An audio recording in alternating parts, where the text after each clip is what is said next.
Somewhere, in an old temple, a bell has just been struck, and even after the true sound has faded, something keeps humming in the air, as though the ringing has not yet let go. Tonight, we are going to sit inside that same hum, that small, quiet space between a sound and true silence, where the ear still believes something is happening, even though nothing is happening anymore. It is a strange trick the mind plays on us, and almost everyone who is listening tonight knows it well, whether or not they have ever thought about it in these words. Perhaps tonight your own mind is doing something similar. A thought rang once, an hour ago, or a year ago, and somehow it is still ringing. Your body has already reacted to it. Your chest still remembers the alarm. Your jaw still holds the tightness, even though nothing right now, in this exact moment, is actually asking anything of you at all. The emergency, if it was ever truly an emergency, is over. Only the echo remains. If some part of you is still listening for danger tonight, still half awake and half on guard, you are exactly who this is for. Let these words arrive the way sound arrives, without needing anything from you in return. There is nothing to solve here, nothing to manage, only a place to rest. I want to say honestly, I chose tonight's theme because I know this particular kind of tired very well. Some nights my own mind keeps ringing long after anything has actually happened.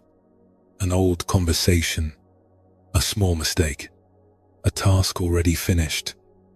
I do not have this fully figured out, not even close. I am only walking through it slowly, the same as you, story by story, until the ringing settles on its own. Tonight we will move gently through 10 small stories, drawn from Zen monasteries in old China, from a weaver's village in ancient Vietnam, and from quiet corners of old Japan, following the lives of people who were rarely, if ever, famous. Each story carries a small piece of the same discovery, that the mind can sound an alarm long after whatever caused it, if anything truly did, has already passed. Nothing here needs to be understood tonight. It only needs to be felt, slowly, until it loosens on its own. These stories are contemplative in nature and are not a substitute for medical or therapeutic care. So let your shoulders soften into whatever is holding you right now. The bed, the chair, the quiet dark of the room. Let your breath slow, just slightly, without trying to force it. There is nowhere else you need to be tonight, and nothing here that requires your alertness.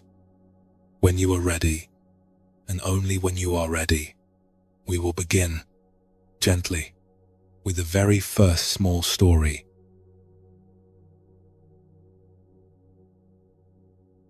The bell has already gone quiet, and in that quiet, something else begins. Not a new sound exactly, but a place where a story can enter. The way a single lit window becomes visible only once the rest of a street has gone fully dark. Long ago, on the eastern edge of a caravan road, in a town too small to have a name that traveled very far, there lived a young man whose entire work was listening for danger that had not, in a very long time, actually arrived. There is a particular kind of tiredness that has nothing to do with the hour. It is the tiredness of a body that has been listening for a long time, for a footstep on the stairs that never comes, for a phone that might ring, for the version of tomorrow where the difficult conversation finally happens and is finally, at last, over. The room is dark and completely still, and still the chest stays tight. The way a hand stays curled even after it has already let go of whatever it was holding. Nothing is wrong right now.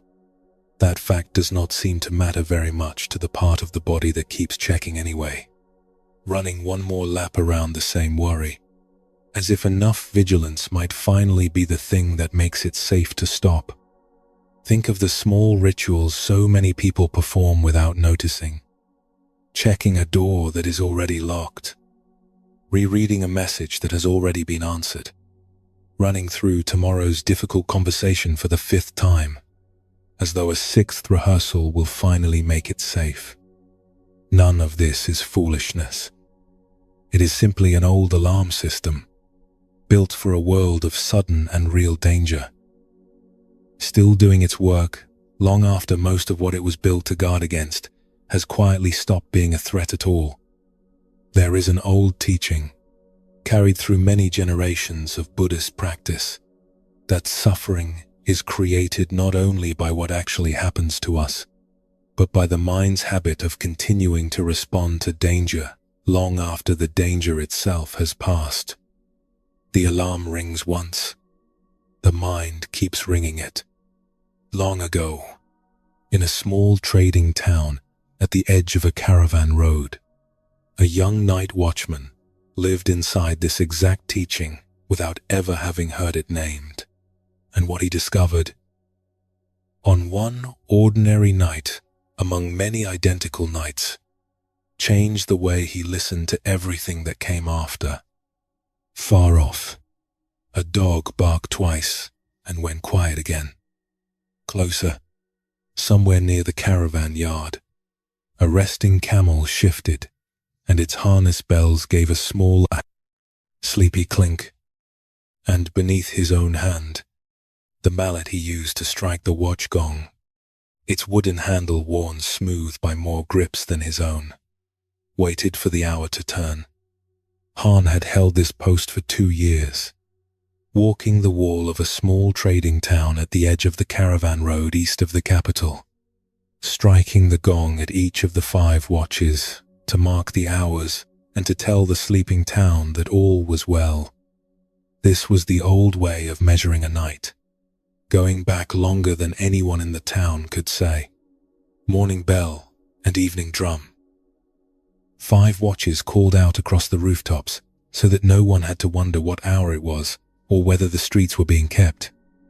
He had wanted this work once, had been proud to be trusted with it, had liked the particular quiet of the streets at night, the packed earth still warm from the day under his sandals, the smell of wood smoke from banked kitchen fires, the sense of being useful while the town slept unaware.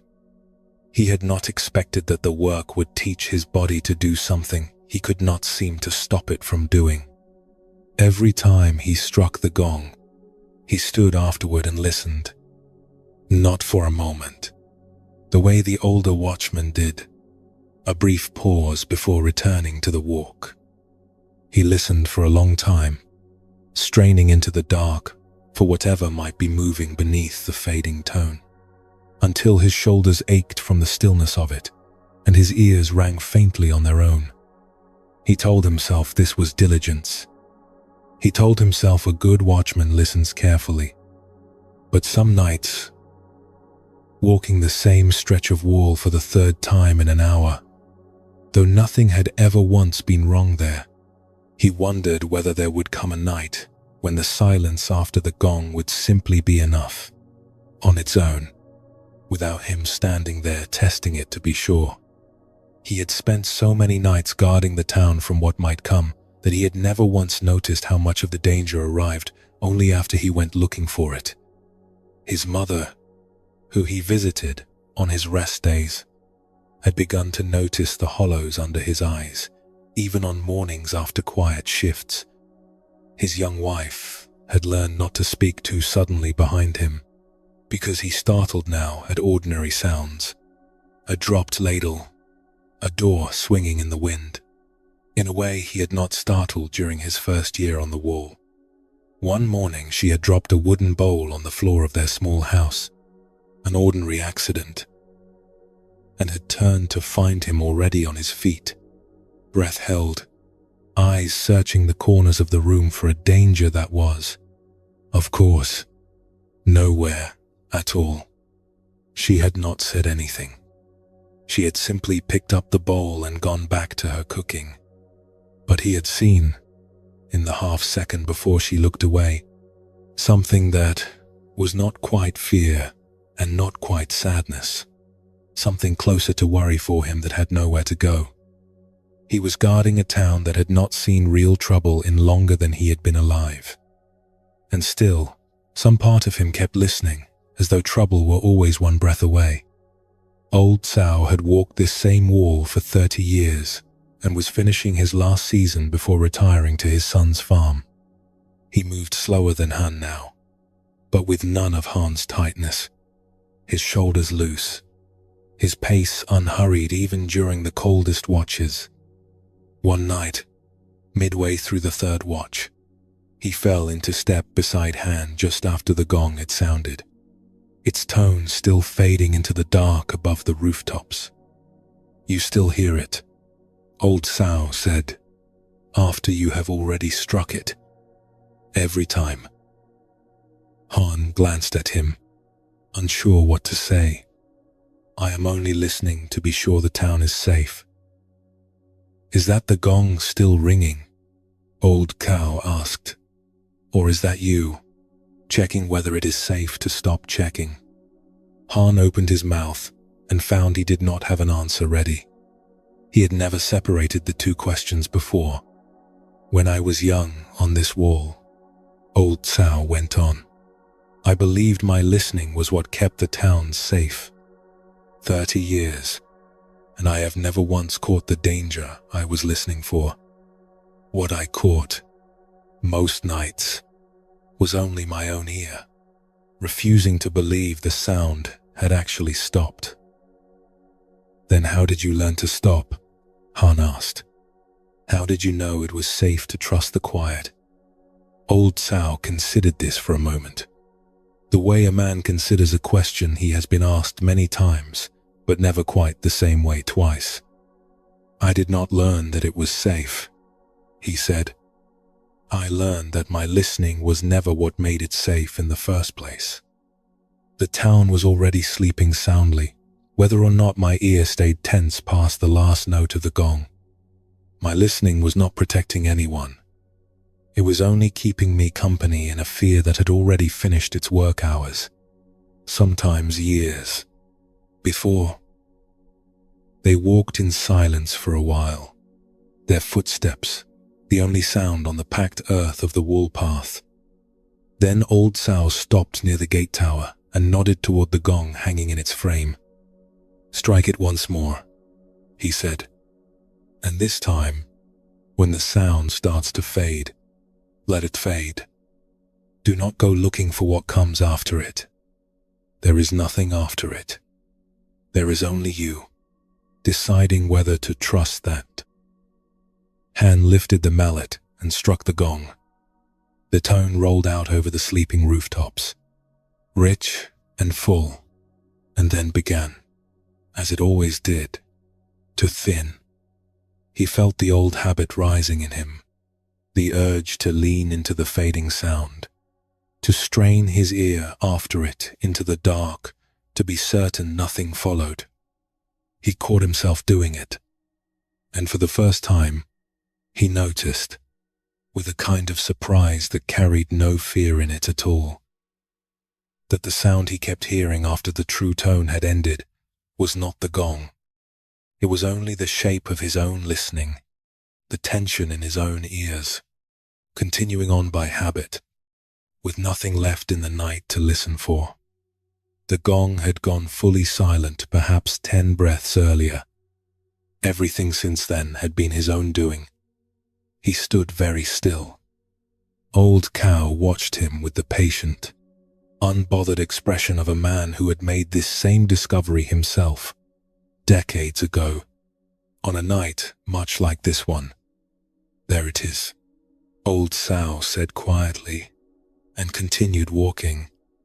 Han did not understand it all at once, the way understanding is sometimes described in stories, as a single door swinging open. It arrived instead the way morning arrives, a little at a time, so gradually that a person only notices it has fully come once they realize they can already see. He finished the rest of that watch the same as always, alert to the real work of his post. The gate, the road, the sleeping rooftops. But he did not walk the same stretch of wall 3 times that night. When the gong faded, he let it finish fading, and found, each time, that the night on the other side of the silence held nothing that had not already been there all along. He walked home a little after dawn, past the camel yard where the animals were beginning to stir, past his mother's gate, to the small house where his wife was already awake, kneading dough for the morning's bread. She looked up as he came in, ready, out of old habit, to move quietly so as not to startle him. He did not startle. He crossed the room, kissed the top of her head, and lay down. For the first time in longer than either of them could easily remember, he was asleep before the light had fully filled the room, and he slept without once waking to check whether anything, anywhere, still required his listening. There is something in this that settles slowly, the way a held breath settles once it is finally let out. What Han had been holding all those months was never really a fear of danger. It was a smaller thing, and stranger, the belief that if he ever stopped checking, stopped listening, past the edge of what needed listening to, something terrible might slip through in that single unguarded moment. His body could not tell the difference between a real threat and the memory of one, so it treated every silence as a place danger might be hiding. And it kept doing this work of guarding long after the guarding had stopped being necessary. This is close to what Buddhist teaching means when it speaks of the second arrow. The pain we add to pain by continuing to brace for it long after the first moment has already passed. The world sends one alarm. The mind, out of old habit, sends 100 more, all on its own, none of them carrying any new information at all. Perhaps you know a version of this. Not a night watch and a gong, but something closer to home. A difficult message already sent. The reply already received and read twice. A decision already made. The paperwork already signed. A hard conversation already finished. Both people already home. Already asleep in different rooms of different houses. And still, hours later, some part of you standing at attention in the dark, going back over it once more, checking the tone of a single sentence, replaying a pause that probably meant nothing at all, as though one more pass might finally make it safe to stop. It will not make it safer. It never does. It is only you, checking whether it is safe to stop checking. Only you, checking. That line is worth sitting with for a moment. The way Han had to sit with it. Not as an instruction to stop caring, because caring was never the problem. The problem was the belief that vigilance, if only maintained long enough, might finally earn a feeling of safety that no amount of vigilance has ever actually produced. Tonight, wherever your own version of the gong has already sounded, let it be finished. Let the fading tone finish fading. There is nothing on the other side of it that your listening still needs to catch. Let your own shoulders lower now, just slightly, the way Hans did once he finally let the sound finish. Feel the weight of your body where it rests, heavy and unhurried, held completely by whatever is beneath you. Feel your jaw and let it unclench, just slightly, the way it does the moment before real sleep finally arrives. There is nothing you need to listen for right now. Nothing approaching. Nothing waiting on the other side of this silence. Breathe in, slowly, and as you breathe out, imagine the last sound of the night finally fading all the way to nothing, the way it always eventually does, whether or not anyone stands there checking it. Let it finish fading. Let it finish fading. Your body already knows how to rest. It has simply been waiting for permission to stop guarding a door that nothing has approached in a very long time. Somewhere ahead of us tonight, there is another small life waiting to be found, in a market town not so different from Han's, where a woman lies awake beside her sleeping husband, adding up numbers that were already settled long ago. Her story is closer to yours than it might first seem, but that is for later. For now, there is only this quiet, and the last of the sounds settling into it, and nothing left tonight that asks anything more of you than the sound of your own breath. The sound settles further, and where it settles, another small life opens. The way a second lamp is lit, once the first has already shown that the room is safe to be in. There is a particular kind of wakefulness that has nothing to do with an actual problem in front of a person. It is the wakefulness of a mind still moving through numbers that have already been added, already been checked, already been closed and put away, as though one more pass through the same figures might catch something that many earlier passes somehow missed. The body lies still in the dark. The mind keeps working anyway, turning over a total that has not changed since the last time it was turned over, and will not change no matter how many more times it is turned over again. Think of how often this happens in ordinary life, quietly, without anyone naming it. A bank balance already checked twice this week, checked once more before sleep, as though a third look might reveal something the first two did not. A decision already made and already acted upon, replayed anyway, searching for the flaw that would justify undoing it. A promise already kept, re-examined for signs that it was somehow not kept well enough. None of this comes from carelessness. It comes from a very old belief, rarely spoken aloud, that safety is something a person must keep manufacturing through continuous attention, and that the moment attention is withdrawn, whatever was being watched will quietly come apart. There is a particular shape this takes in the body, a low hum behind the sternum, present even during ordinary daylight hours when nothing at all is wrong. Present, especially in the last minutes before sleep, when the mind, finally free of the day's actual tasks, goes looking for something to keep working on, rather than allow itself to simply stop. It settles on whatever is nearest, an old figure, an old sentence, an old decision, and treats it as though it were still live, still unresolved, still requiring the same careful attention it required the very first time, when it was actually still in question. Buddhist teaching speaks of the mind's habit of grasping, reaching again and again for something that has already been settled, trying to hold it in place through the sheer repetition of thought, as though thinking about a thing enough times could keep it from ever changing again. Long ago, in a market town in Song Dynasty, China, a merchant's wife lived for years inside this exact habit, and what finally freed her from it was not a new fact or a clever argument, but a single quiet night when someone she loved asked her a question she had never once asked herself.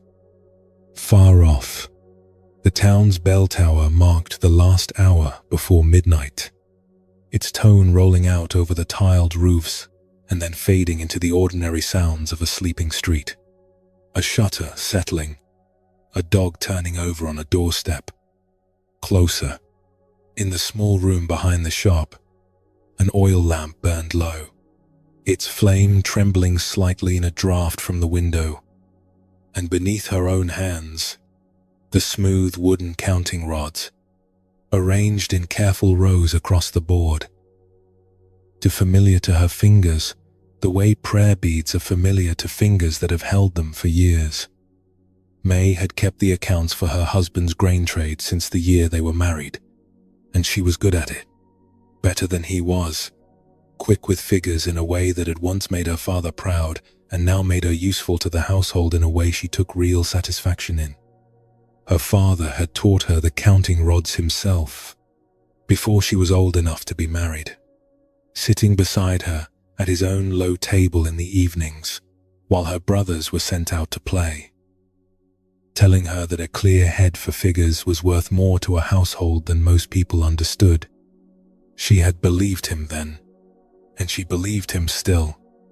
She liked the order of it, the way a column of figures either balanced or did not, the way a ledger, properly kept, told the truth about a household, whether or not anyone wanted to hear it. This had never been the trouble. The trouble was that she could not seem to stop. Every debt the household owed, and every debt owed to the household. She checked when it was made, checked again when it was paid, and checked a third time weeks later, in the dark, long after the ledger had been sealed and returned to its shelf. The rice merchant's account, settled fully in the spring. The silk trader's small balance, closed before the summer heat. The carpenter who had built their new grain store, paid in full and thanked twice over. Figures that had not changed in months, that could not change. Sums that were as finished as a sum can be. And still some nights she found herself at the counting board past midnight, moving the rods through the same calculation for the fourth or fifth time, searching for an error that never appeared, because there was nothing left in those particular numbers to find. She told herself this was diligence. A household could be ruined by a single overlooked mistake, and she did not intend to be the reason theirs was. But some nights, watching her own hands move rods that had already told her everything they had to tell, she felt something closer to dread than diligence. A fear with no particular object, only the general and exhausting sense that if she ever stopped checking, something would slip through in the one moment she was not looking. She had spent so many nights making sure the numbers were safe that she had never once asked whether the numbers had ever, in fact, needed her. Liang woke a little after midnight and found her side of the bed empty. He found her, as he often did lately, sitting at the low table with the oil lamp burning and the counting rods spread before her, her shoulders drawn up around her ears the way they always were on these nights. That debt to the rice merchant, he said quietly, coming to sit across from her, was paid in the spring. I know, May said, not looking up. Then why are you counting it again? Because if I stop counting it, and I am wrong, we will not find out until it is too late to do anything about it. Liang was quiet for a moment, watching her hands move the rods back into the same familiar arrangement they had held every other time she had done this. Or, he said gently, you will stop counting it, and nothing at all will happen, the way nothing has happened every other night you have done this. May's hands stilled over the board. She did not have a quick answer for that, which surprised her, because she had answers for nearly everything having to do with the household's figures. I am not asking you to stop keeping the accounts, Liang said. You keep them better than any merchant in this town keeps his. I am asking whether the accounts are what has been keeping us safe, or whether it has only ever been you, awake in the dark, believing they needed you to stay that way.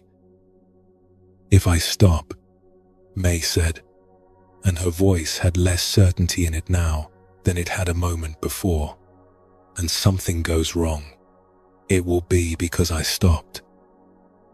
Something has never gone wrong, Liang said. Not once. In all the nights, you have not stopped.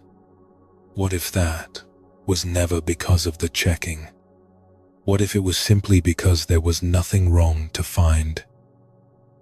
You do not understand, May said, though gently, because she did not want it to sound like an accusation. If I am the one holding it in place, and I let go, and it falls, that will be my failure. I would rather hold it forever than risk that. Liang reached across the low table and rested his hand lightly over hers, over the counting rods, over the closed sum that had not moved in 3 checks. It is not falling. He said. It has not moved once. In all this time, whether your hand was on it or not. I think you have been holding something that was never actually resting on your hands to begin with. May looked down at the rods, arranged in the same closed sum they had held the last 3 times she had checked it. She thought of all the nights like this one, the lamp burning low, her husband asleep, and then, on the harder nights, awake and worried for her, the numbers themselves, patient and unchanging beneath her restless hands, telling her the same true thing over and over, while she kept asking them to tell her something different. Something that would finally let her rest. Try one night, Liang said. Just this account. Leave it closed. See what actually happens. She did not answer right away, but she set down the rod she had been holding, and after a long moment, she reached over and blew out the lamp. Nothing happened that night. Of course. The dark room stayed dark. Her husband's breathing slowed beside her as he fell back asleep, and May lay there for a while longer than she would have liked, feeling the strange, unfamiliar lightness of a debt she had decided, for one night, to leave exactly where it already was. It did not feel like relief. Not yet. It felt closer to the sensation of setting down something heavy after carrying it for so long that the arms have forgotten they were ever meant to hang empty at the sides. She did not check the rice merchant's account again the next morning, out of habit, before breakfast, the way she usually did. She noticed the absence of the habit the way a person notices a sound has stopped only once the quiet has already settled in around them. The account was still closed. The world had not required her attention to keep it that way. There is something in this that settles slowly, the way a held breath settles once it is finally let out. What May had been holding, all those nights, was never really the fear of a mistake in the ledger. It was a smaller and stranger belief underneath that fear, that her own vigilance was the thing standing between her household and disaster, and that to stop watching, even for a night, even over a matter already closed, was to risk everything unraveling the moment she looked away. This is close to what it means to mistake attention for control. The rice merchant's debt did not need May's watchfulness to remain paid. It had been paid the day the coins changed hands. In the spring, in the ordinary light of an ordinary afternoon, and no amount of nighttime recalculation afterward added anything true to what had already happened. The checking was not protecting the household. It was only protecting May from the discomfort of trusting that something, once settled, could be allowed to stay settled without her.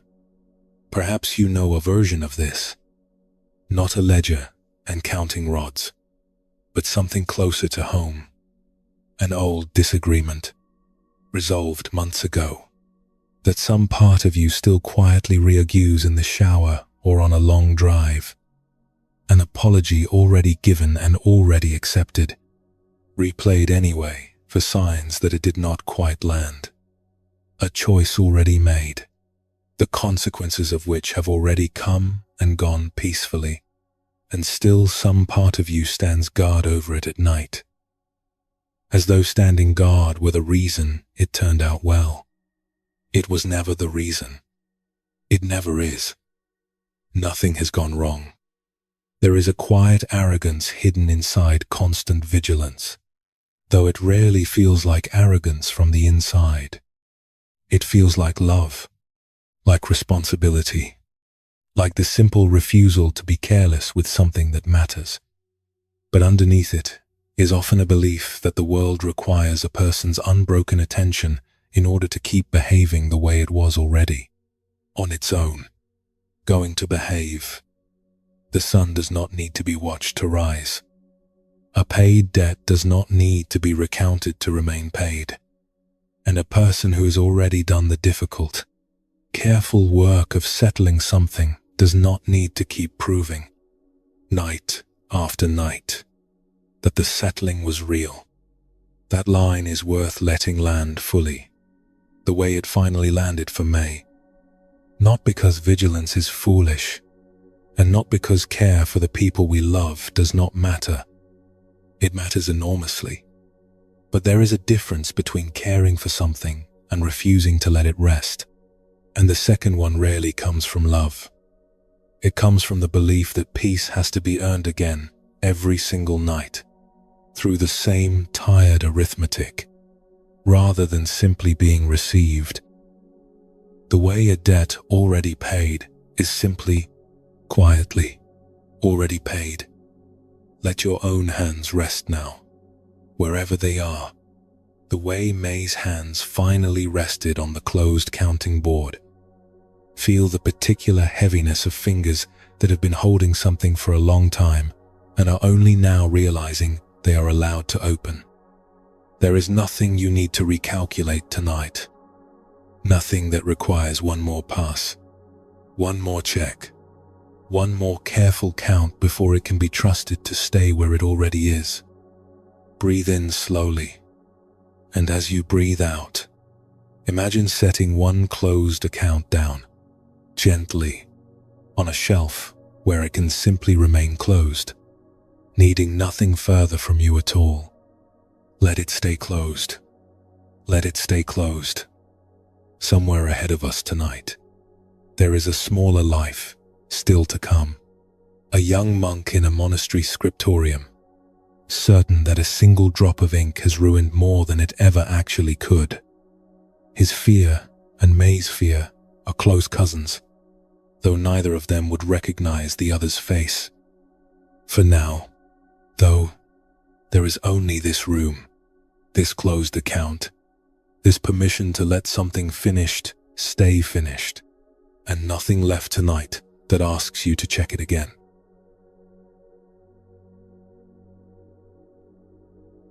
That closed account settles into the dark now, the way all settled things eventually do, whether or not anyone keeps watch over them. And somewhere else tonight, in a mountain village temple with its own particular quiet, a much younger kind of certainty is taking hold, in the chest of a boy who has just done something he cannot undo, in front of everyone he has ever wanted to make proud. His mistake was smaller than he believes it was. His mistake is also, right now, the only thing in the world to him. There is a very specific kind of heat that rises in the chest and face when a small mistake happens in front of other people. A wrong word in a toast. A missed step in a dance everyone else seems to know. A name forgotten at the exact moment it needed to be remembered. The moment itself lasts only a second or two. What follows can last for hours, sometimes days. A private replaying of the instant, each replay adding a little more weight, a little more certainty that everyone present noticed, judged, and will remember it forever. almost none of this matches what actually happened in the room. Other people, it turns out, are rarely thinking about a stranger's small stumble with anywhere near the intensity the stumbler imagines. They noticed, perhaps, for a breath, and then their attention moved on, the way attention always moves on, toward their own small worries, their own private replays of their own small mistakes. But the mind that made the mistake does not know this. It stays behind in the room long after everyone else has left it, standing guard over an error that has, for everyone else, already stopped being interesting. There is an exhausting kind of arithmetic that happens in the hours after a small public mistake, a private accounting of who noticed, how much, what it might mean, whether it can still be repaired, whether it is too late. This accounting feels urgent in the moment it is happening.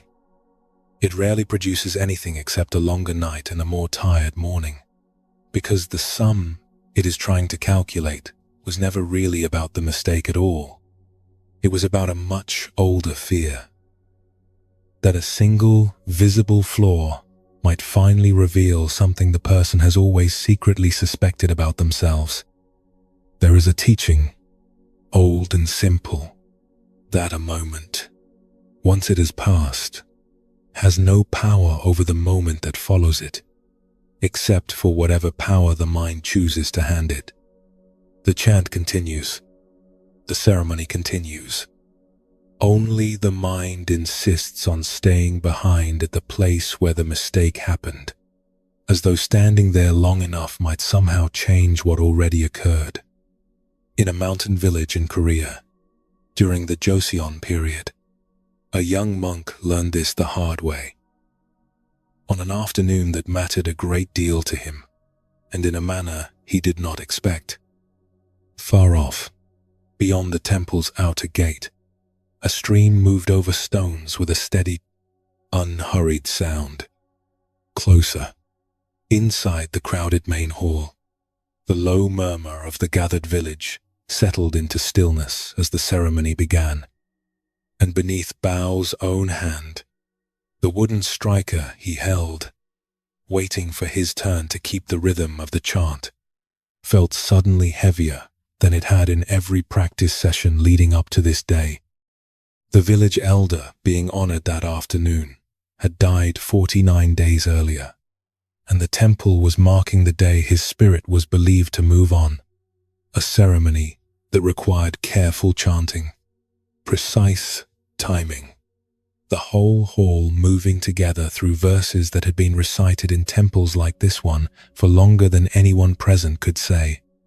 Bao was 16, newly trusted with leading one section of the chant on the moktak, the wooden block whose beat carried the rhythm for the whole room, and he had practiced this particular section more times than he could count, alone in the courtyard after evening chores, tapping the rhythm against his own knee when no instrument was free, until his hands knew it the way they knew how to breathe.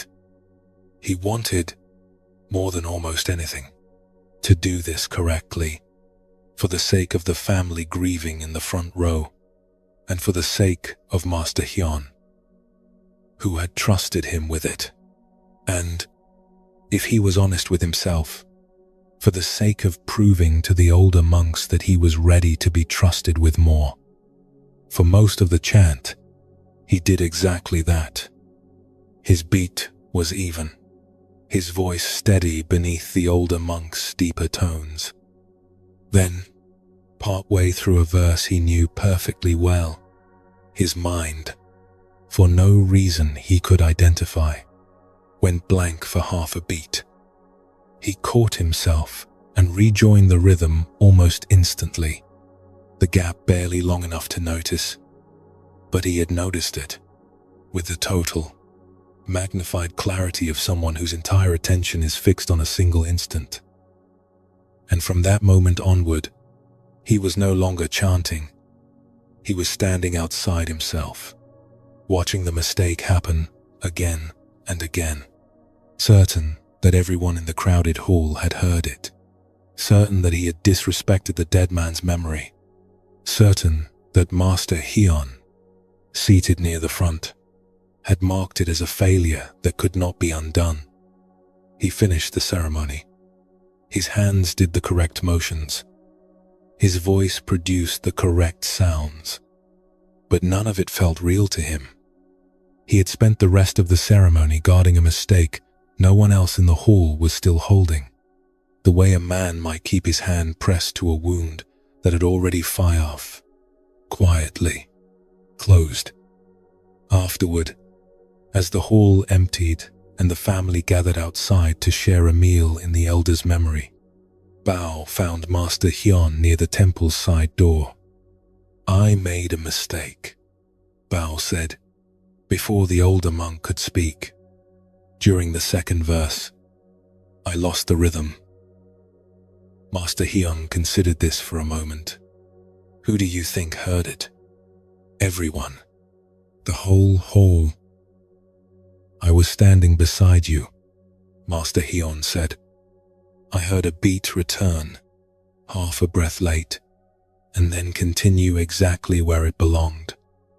I did not hear a failure. I heard a ceremony that kept moving, the way ceremonies do, the way this one has moved for longer than either of our families have existed." Bao shook his head. "But I felt it. I know it happened." "It happened," Master Hyun agreed. "For half a breath, 49 days after a man's death, in a ceremony that has been performed 10,000 times in this valley alone. And then it was finished happening. The same instant it began. The way every single beat in that chant, correct or not, was finished the moment it sounded." He paused, watching Bao's face. "You are the only person still in that half breath, Bao. Everyone else in that hall has already moved into the meal being served outside. Even the man we were honoring has already moved on. If our teaching means anything at all, you are the last one standing at the place where it happened." Bao did not answer right away. He thought of the sound of his own missed beat, the small gap in the rhythm, and realized, with a kind of quiet surprise, that he could no longer tell whether he was still hearing it because it was actually still sounding somewhere, or only because he had refused to let it finish. "Will people remember it?" he finally asked. "Even if they did not think much of it at the time, will it be there, later, when they think of today?" Master Hyun was quiet for a moment, choosing his words the way he chose the pace of a difficult chant. "They will remember a young monk who led the chant well, on a hard day for the family he was serving," he said. "If they remember anything at all beyond that, it will only be because you have decided to keep telling yourself the other story, out loud, for years, until it becomes the only version left standing." Earlier that same afternoon, before Bao's own voice had faltered, something else had happened in that hall that Bao had been too nervous to fully notice at the time. Grandmother Yon, who had walked down from her house at the edge of the village to attend the ceremony, as she attended every ceremony in that temple, was kneeling near the back of the hall with her worn string of prayer beads moving slowly through her fingers, counted with the ease of 60 years of the same practice. Partway through the opening verses, in one of the ceremony's quietest, most solemn pauses, the old cord, holding her beads together, finally gave way, worn through after decades of exactly this motion, and the beads scattered across the stone floor with a bright, unmistakable clatter that carried through the entire silent hall. Would this be the moment that finally embarrassed a woman who had spent her whole life caring, visibly and without apology, about doing things properly? Every head near her turned. The silence that followed the clatter felt, for a breath, even larger than the silence it had broken. Grandmother Yon did not flinch. She looked down at the scattered beads with the same calm attention she had been giving the ceremony a moment before, set down the 2 beads still remaining in her hand, and began, unhurried, to gather the others from the stone floor around her, one at a time, without a single glance toward the faces that had turned to look. A younger woman beside her leaned close and whispered, "Are you all right, grandmother?" "Of course," Grandmother Yon said, not pausing in her gathering. "A string wears through. It has done this before. It will do it again." But everyone heard it, the younger woman said, still whispering, still faintly mortified on her behalf. Grandmother Yon finally looked up, and there was nothing in her face but mild amusement. "They heard some beads fall," she said. "It was loud for a moment. Now it is not loud anymore. I do not see anything in that worth carrying into the rest of the ceremony." She held up the loose beads, cupped in one weathered palm. "The cord broke. I will restring it tonight. There is nothing here that needs my worry now, only my hands. Later, with a new cord." "You are not embarrassed at all?" the younger woman asked, genuinely curious now, her whisper losing some of its urgency. "I was embarrassed for perhaps 2 breaths," Grandmother Yon said, tucking the beads carefully into the pocket of her sleeve. "I am 70 years old. I have learned that 2 breaths of embarrassment is exactly as long as it needs to last, and not 1 breath longer, unless I decide to make it longer myself, for reasons that have nothing to do with the beads." She returned her attention to the front of the hall before the chanting had even fully resumed, her composure so complete that within a few minutes, most of the hall had genuinely forgotten the sound of beads striking stone, the way a room forgets almost anything that no one insists on remembering out loud. There is something in this that settles slowly, the way a scattered string of beads settles once the last one has finally been gathered from the floor. What Bao had been holding onto, in that half breath of a missed beat, was never really the mistake itself. The mistake had already finished happening before his fear of it had even fully formed. What he was actually holding was a story about the mistake, a story that grew larger the longer he guarded it, until it had swallowed the rest of an otherwise complete and respectful ceremony. This is close to what Buddhist teaching means when it points to the difference between an event and the mind's account of an event. The clatter of Grandmother Yon's beads and the small silence in Bao's chant were, in the room itself, almost identical in size. A few seconds of ordinary disruption in an otherwise steady afternoon. What separated them was not what happened. It was what each person did with what happened afterward. In the quiet aftermath where the actual event had already finished, and only the story about it remained. Grandmother Yun's 2 breaths of embarrassment were not a sign that she felt less than Bao did. She simply let the feeling complete itself and stop, the way a struck bell is allowed to ring, and then, in its own time, fall silent. Bao's fear, by contrast, refused its own ending. He kept striking the same bell in his mind, again and again, long after the room itself had gone quiet. Mistaking the sound of his own repeated striking for evidence that something was still actually wrong. Perhaps you know a version of this. A sentence that came out wrong in an important conversation, replayed for the rest of the night, while the person you said it to has likely already forgotten it entirely. A small stumble in front of people whose good opinion mattered to you. A stumble that felt, in the moment, like the whole evening collapsing around it. though by morning it had already dissolved into nothing, for everyone except you. A string wears through. It has done this before. That line, offered so plainly by Grandmother Yon, carries more in it than its size suggests. She was not claiming to be untroubled by disruption, or pretending mistakes do not matter. She was simply refusing to let a past moment keep occupying a present one. The beads had already fallen. The falling was finished. What remained afterward was only ever a choice about how long to keep holding it.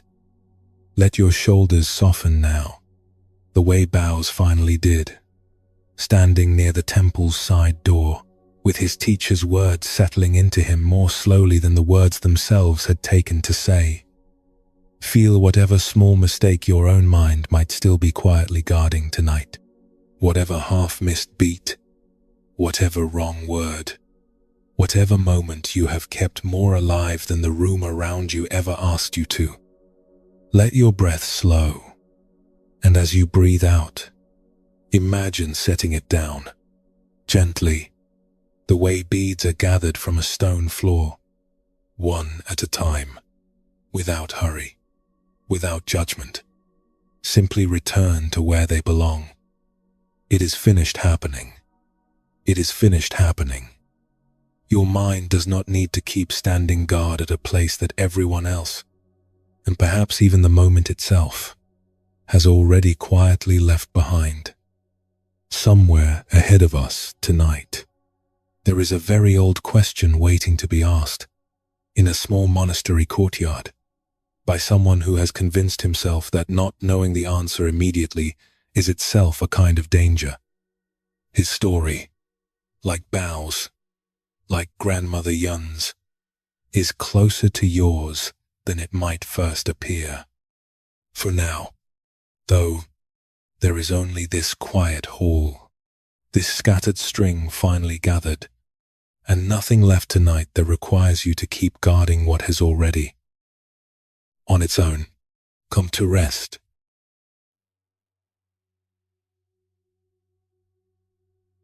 That scattered string of beads has long since been gathered and gone quiet. And somewhere else tonight, in a small monastery study room, lit by a single oil lamp, a young monk sits with a very different kind of unrest.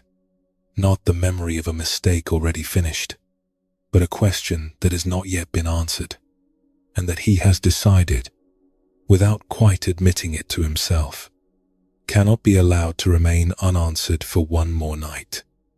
His trouble is not behind him. The way Bao's was by the time the ceremony ended. His trouble is still open, still hanging in the air in front of him, and it is precisely that openness he cannot yet bear. There is a particular restlessness that comes not from knowing something is wrong, but from not knowing something at all. A test result not yet returned. A message sent, unanswered for hours. Then a full day.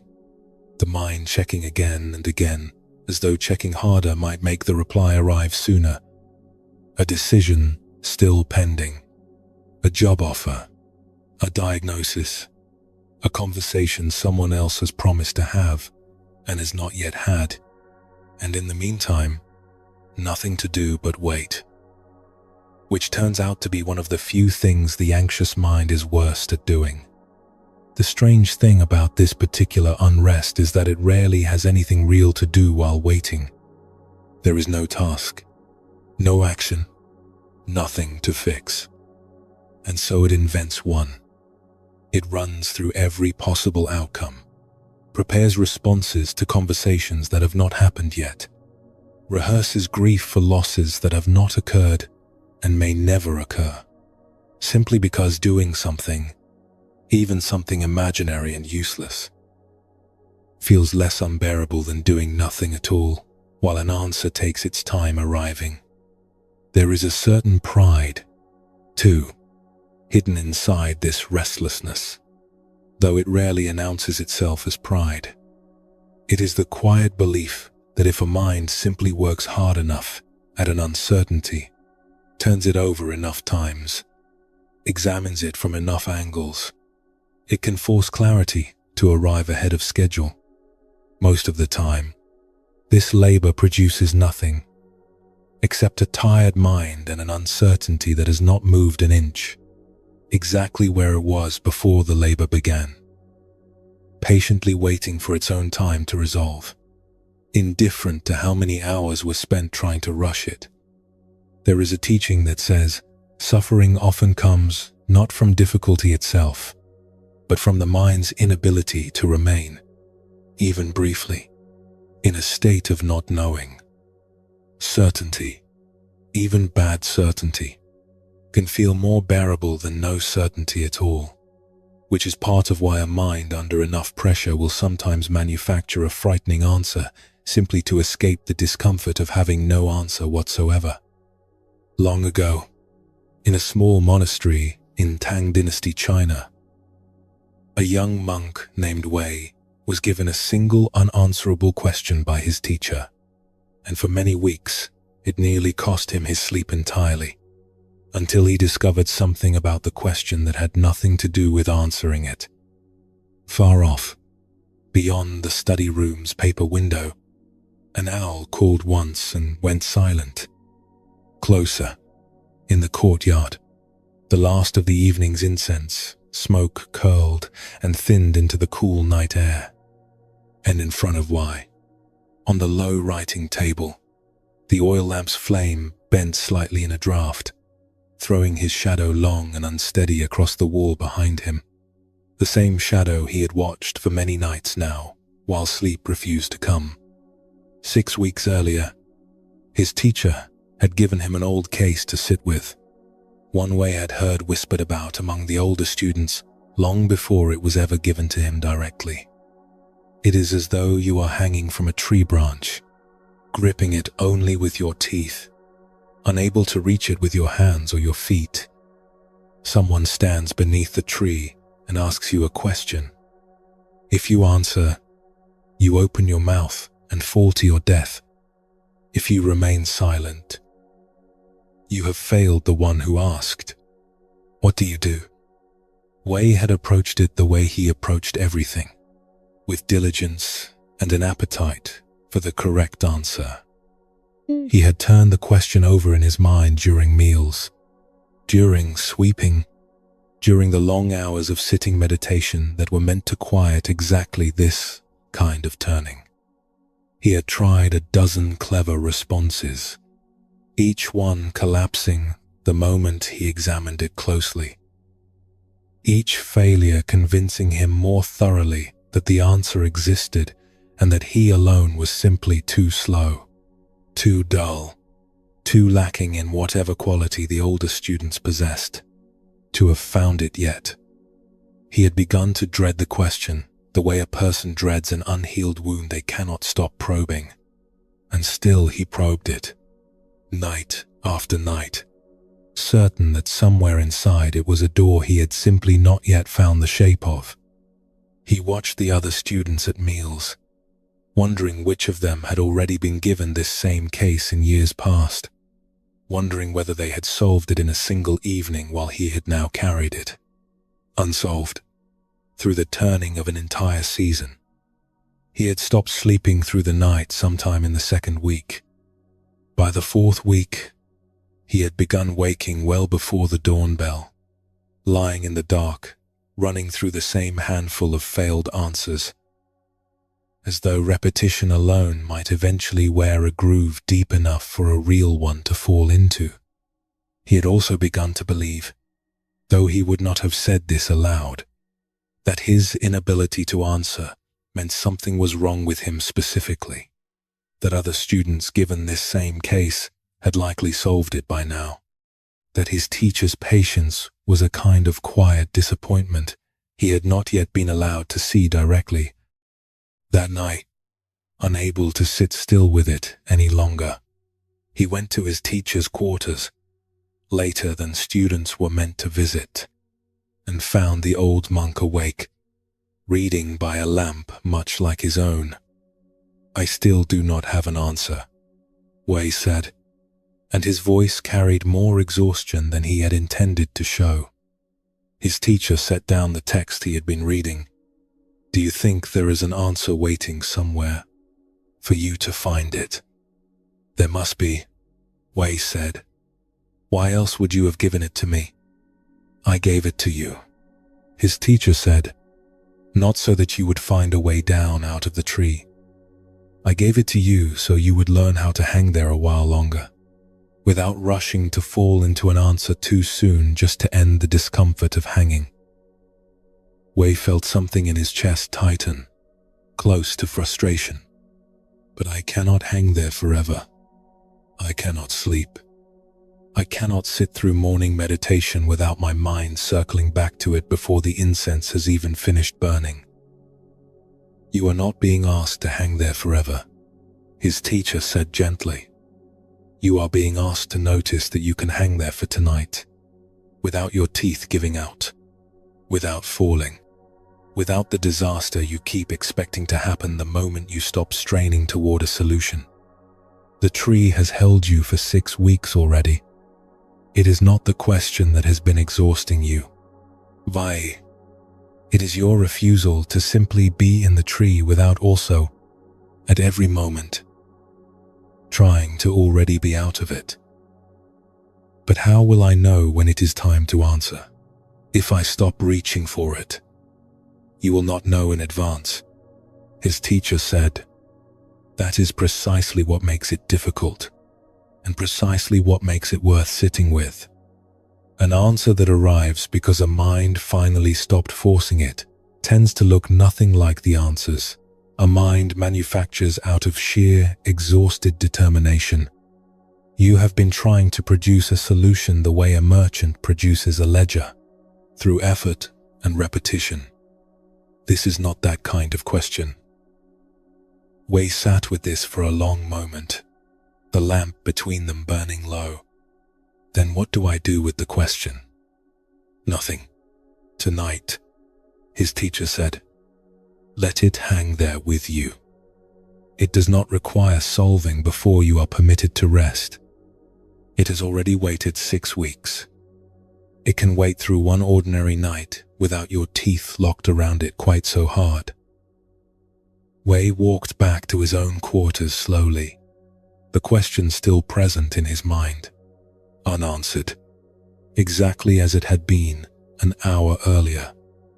But something in how he was holding it had shifted, some small loosening in the grip, and by the time he lay down on his mat, he noticed, with a kind of quiet astonishment, that the question no longer felt like something he needed to have already solved before he was allowed to close his eyes. It was simply there, still open, still unanswered, and for the first time in 6 weeks, that fact alone did not feel like an emergency. He slept that night more deeply than he had in over a month, the unanswered question resting somewhere nearby, patient, unresolved, and entirely undisastrous. In the days that followed, he noticed the question would still rise, unbidden, during meals or sweeping, exactly as it always had. But he found he could simply notice it rising, let it sit beside him, for a moment the way a fellow student might sit beside him at a meal, and return his attention to the rice bowl in his hands, the broom against the stones, without feeling that the question demanded his full, immediate, anxious effort every single time it appeared. Months later, an answer did eventually arrive, quietly, while he was doing something else entirely, in a manner so unremarkable that he almost missed it happening. But that is a different night story. What mattered on this particular night was smaller and, in its own way, more difficult. The simple discovery that a question could be allowed to remain open without the openness itself being a kind of falling. There is something in this that settles slowly, the way a held breath settles once it is finally let out. What Wei had actually been suffering from all those weeks, was never really the absence of an answer. It was the belief that an unanswered question is a kind of danger that must be resolved immediately, that hanging in uncertainty for even one more night was somehow less safe than gripping tightly to any answer at all, however forced, however unconvincing. This is close to what Buddhist teaching means when it points to craving, not only the craving for pleasant things, but the craving for resolution itself, for the mind's version of solid ground beneath a question that may simply need to be lived alongside for a while before it opens on its own. The tree did not require a way to climb down. It only required him to notice he was already, somehow, still safely hanging there. There is a difference between genuine urgency and manufactured urgency, though the body often cannot tell them apart from the inside.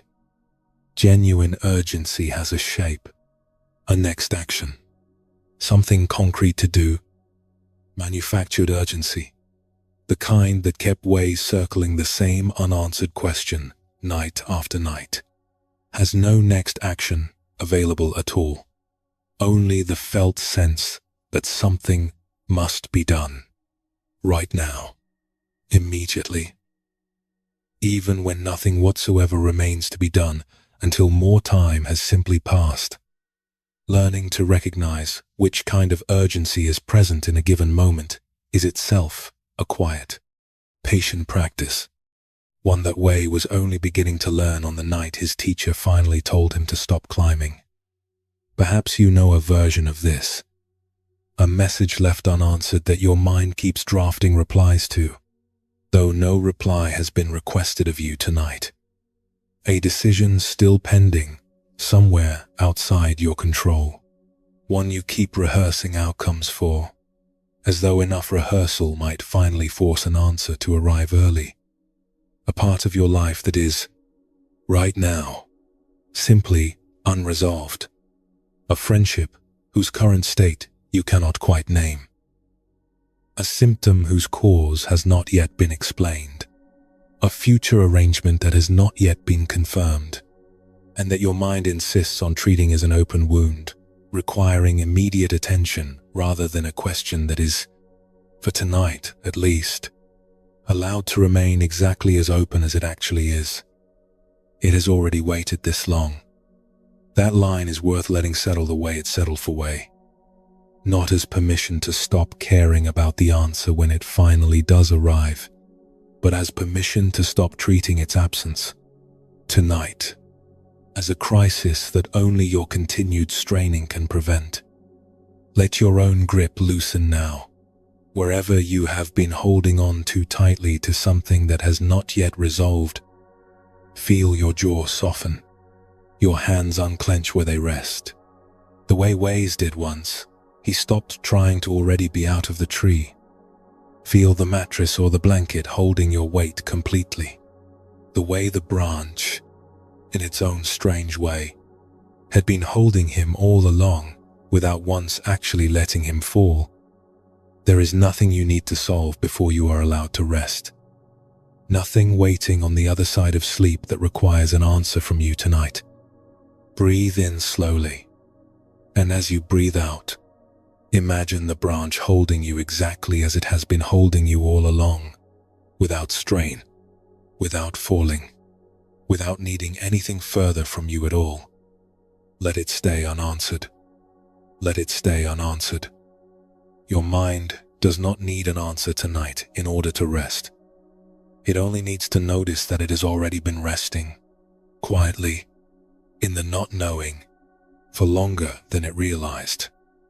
Somewhere ahead of us tonight, there is someone who has confused constant effort with the only way to stay safe, polishing at something long after the polishing stopped doing anything at all.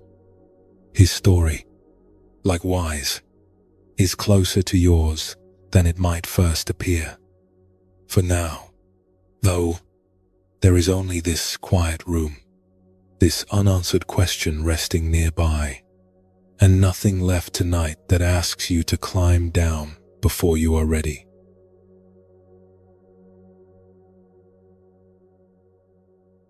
question is still hanging where it was left, unanswered and undisastrous, and somewhere else tonight, in a small farmhouse at the edge of a rice field, a different kind of watching is taking place, one that has been happening for years now, so many times, over so many nights, that the woman performing it has almost forgotten it was ever a choice.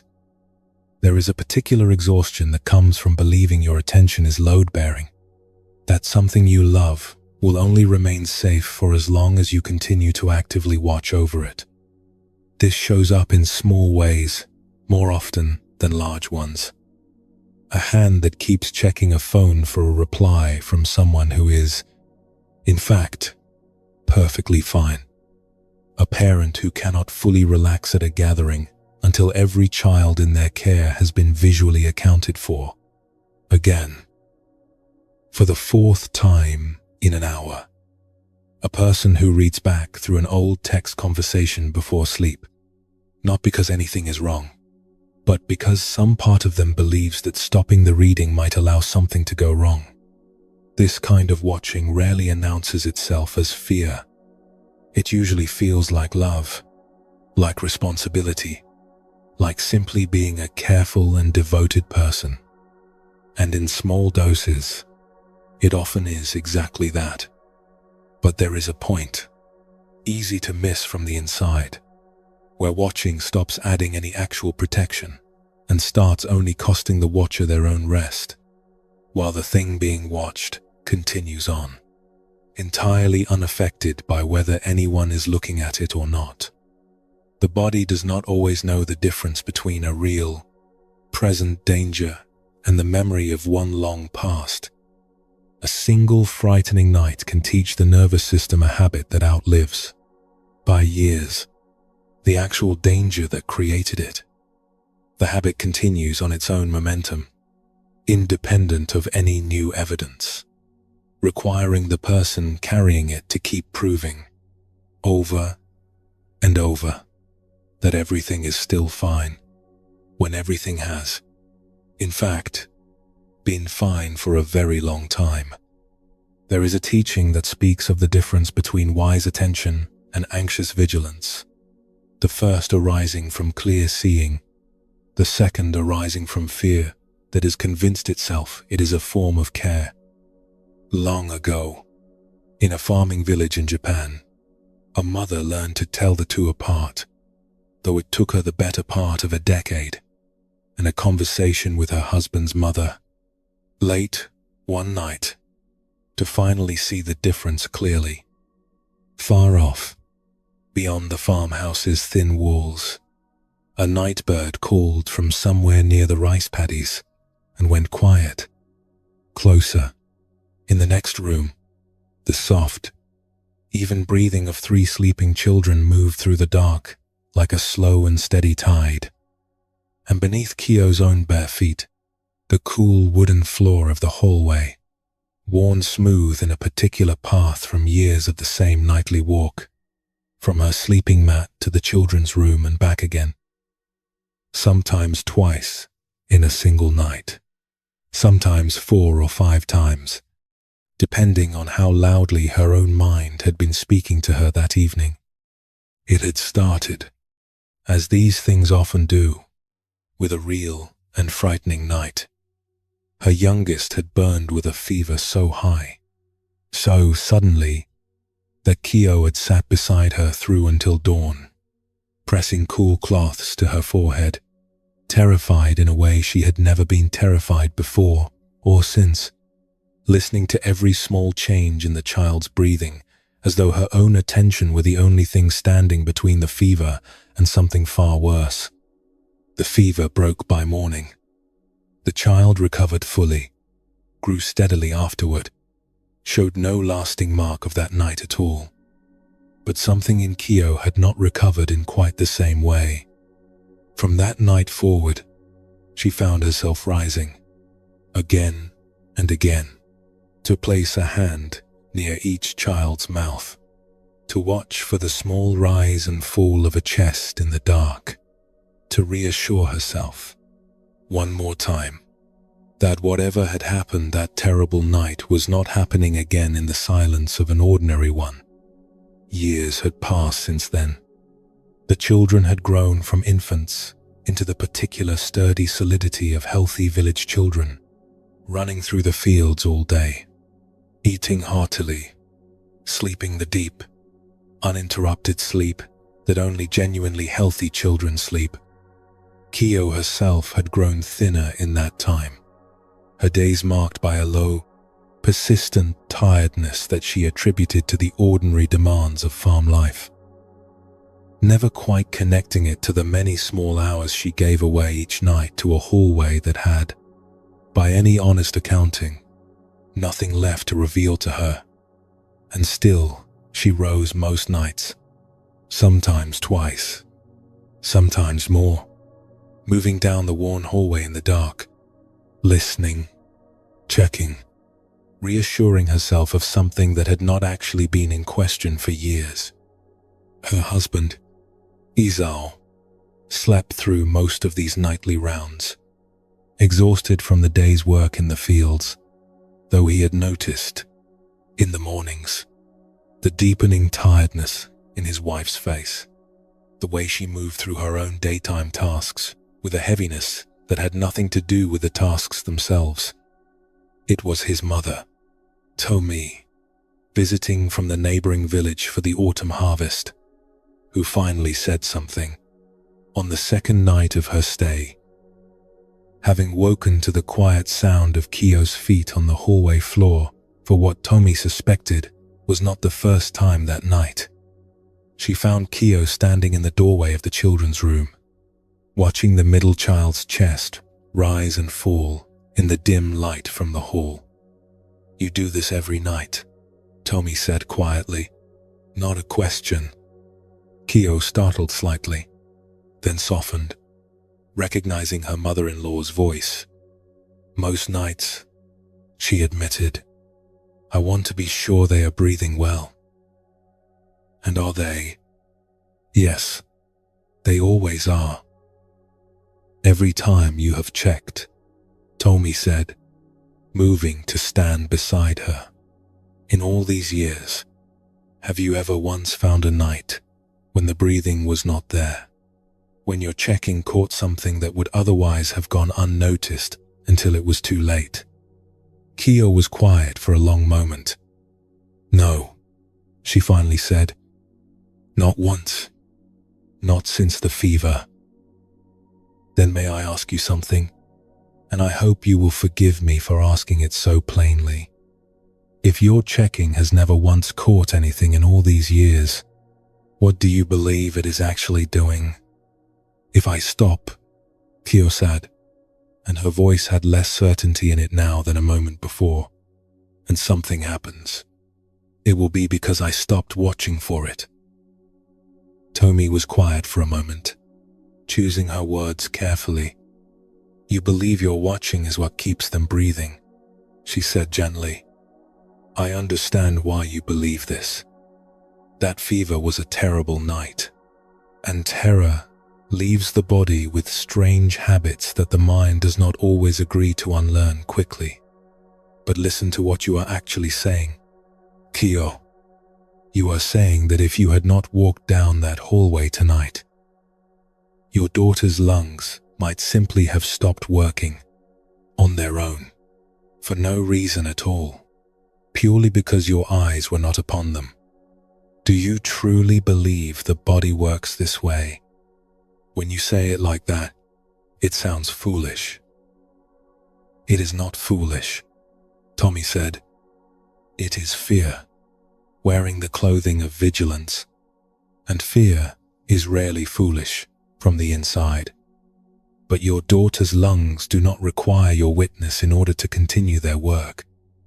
They have been doing this work faithfully every single night of her life, including all the nights this past decade when you slept straight through until morning without once checking. The breathing was never depending on you. It was only ever depending on itself." Kyo looked back into the room, at the three small chests rising and falling in their unhurried, unbothered rhythm, entirely indifferent to whether anyone stood watching them or not. Then why can I not simply trust that? Because trusting it means admitting that you cannot actually protect them from everything, Tommy said, more gently now. And that is a much harder thing to sit with than one more walk down a dark hallway. But Kyo, you were not protecting them tonight. You were only exhausting yourself, night after night, in service of a fear that has already, for many years now, had nothing real left to guard against. What if I stop, and one night it matters?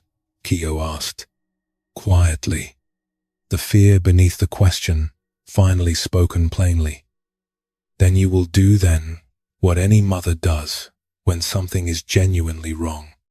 Tommy said, you will hear it, or feel it, or simply know it, the way mothers have always known it, without needing to have spent every night beforehand exhausting yourself in preparation for a danger that has not, in all these years, actually arrived. Trust is not the same as carelessness. Tio, it is simply refusing to keep paying every single night for a danger that only exists in your memory now and not in this house. Kyo did not answer right away. She stood in the doorway a while longer, listening the way she always listened, but noticing, for the first time in years, that she was not straining to hear anything in particular. The breathing was simply there, the way it had always been there, complete and unhurried, and entirely unconcerned with the state of her own vigilance. She went back to her sleeping mat that night without returning to the children's doorway again before morning. It was not easy. Her body wanted, from long habit, to rise once more, to complete the familiar path down the worn hallway boards. But she lay still instead, and listened to her own breath rather than theirs, and found, to her quiet surprise, that the house held the same steady, unremarkable safety it always held, whether or not she was awake to confirm it. There is something in this that settles slowly, the way a long-held vigil settles once it is finally, gently, set down completely. What Kyo had been carrying all those years was never really a fear for her children's safety in any given moment.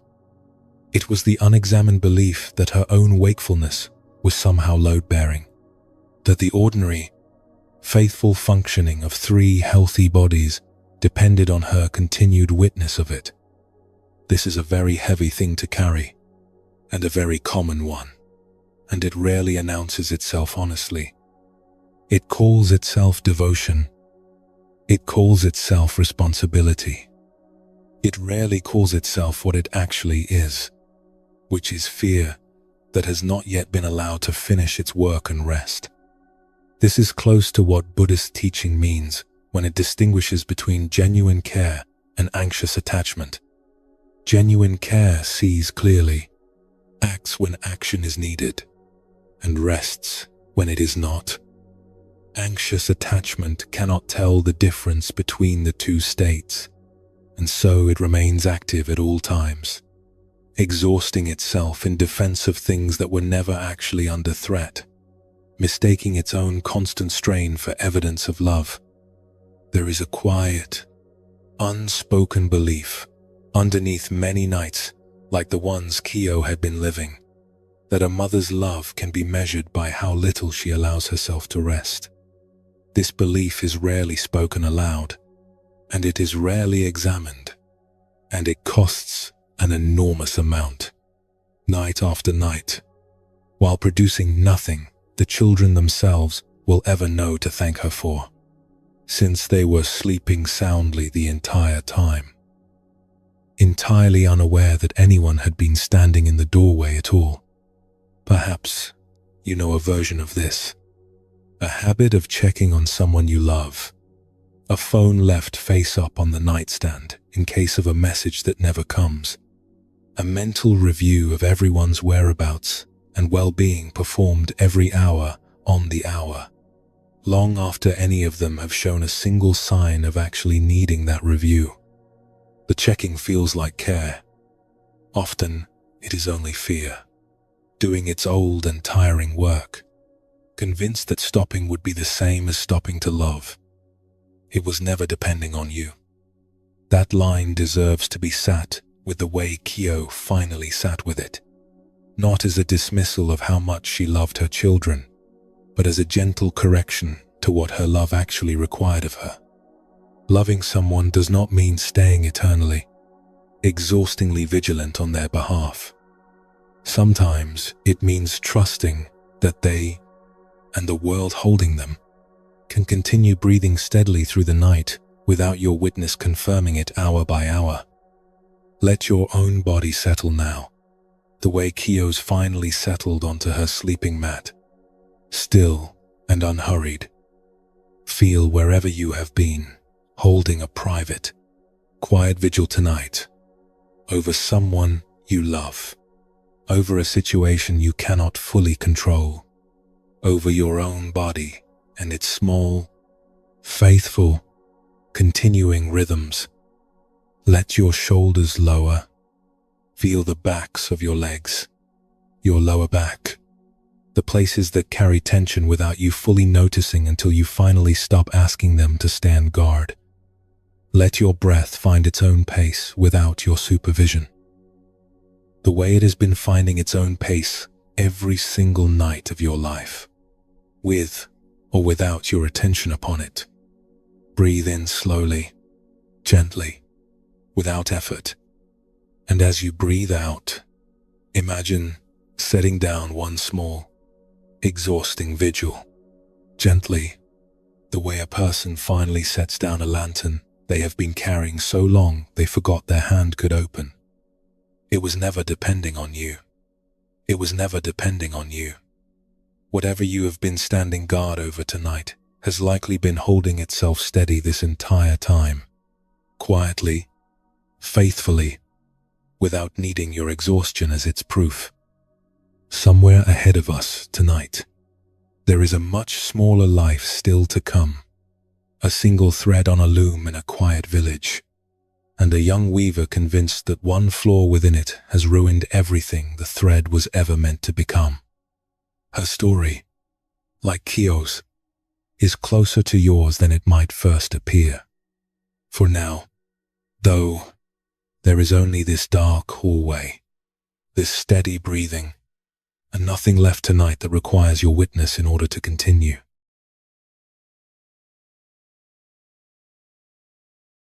That hallway has gone quiet now, the breathing behind its door steady and unwatched. And somewhere else tonight, in a small house at the edge of a village in Dai Viet, a very different morning is unfolding, one that will only happen once, and that a young woman is determined, with an intensity that has nothing to do with joy, to get exactly right. The stakes she is guarding against are smaller than Kyo's, and in a strange way, just as heavy to carry. There is a particular kind of pressure that gathers around days that are only allowed to happen once. A wedding morning, a final exam, the one chance to say something important before someone leaves. The mind, sensing that there will be no second attempt, often responds by demanding an impossible standard, as though flawlessness was something a person could simply will into existence through enough checking. Enough adjusting.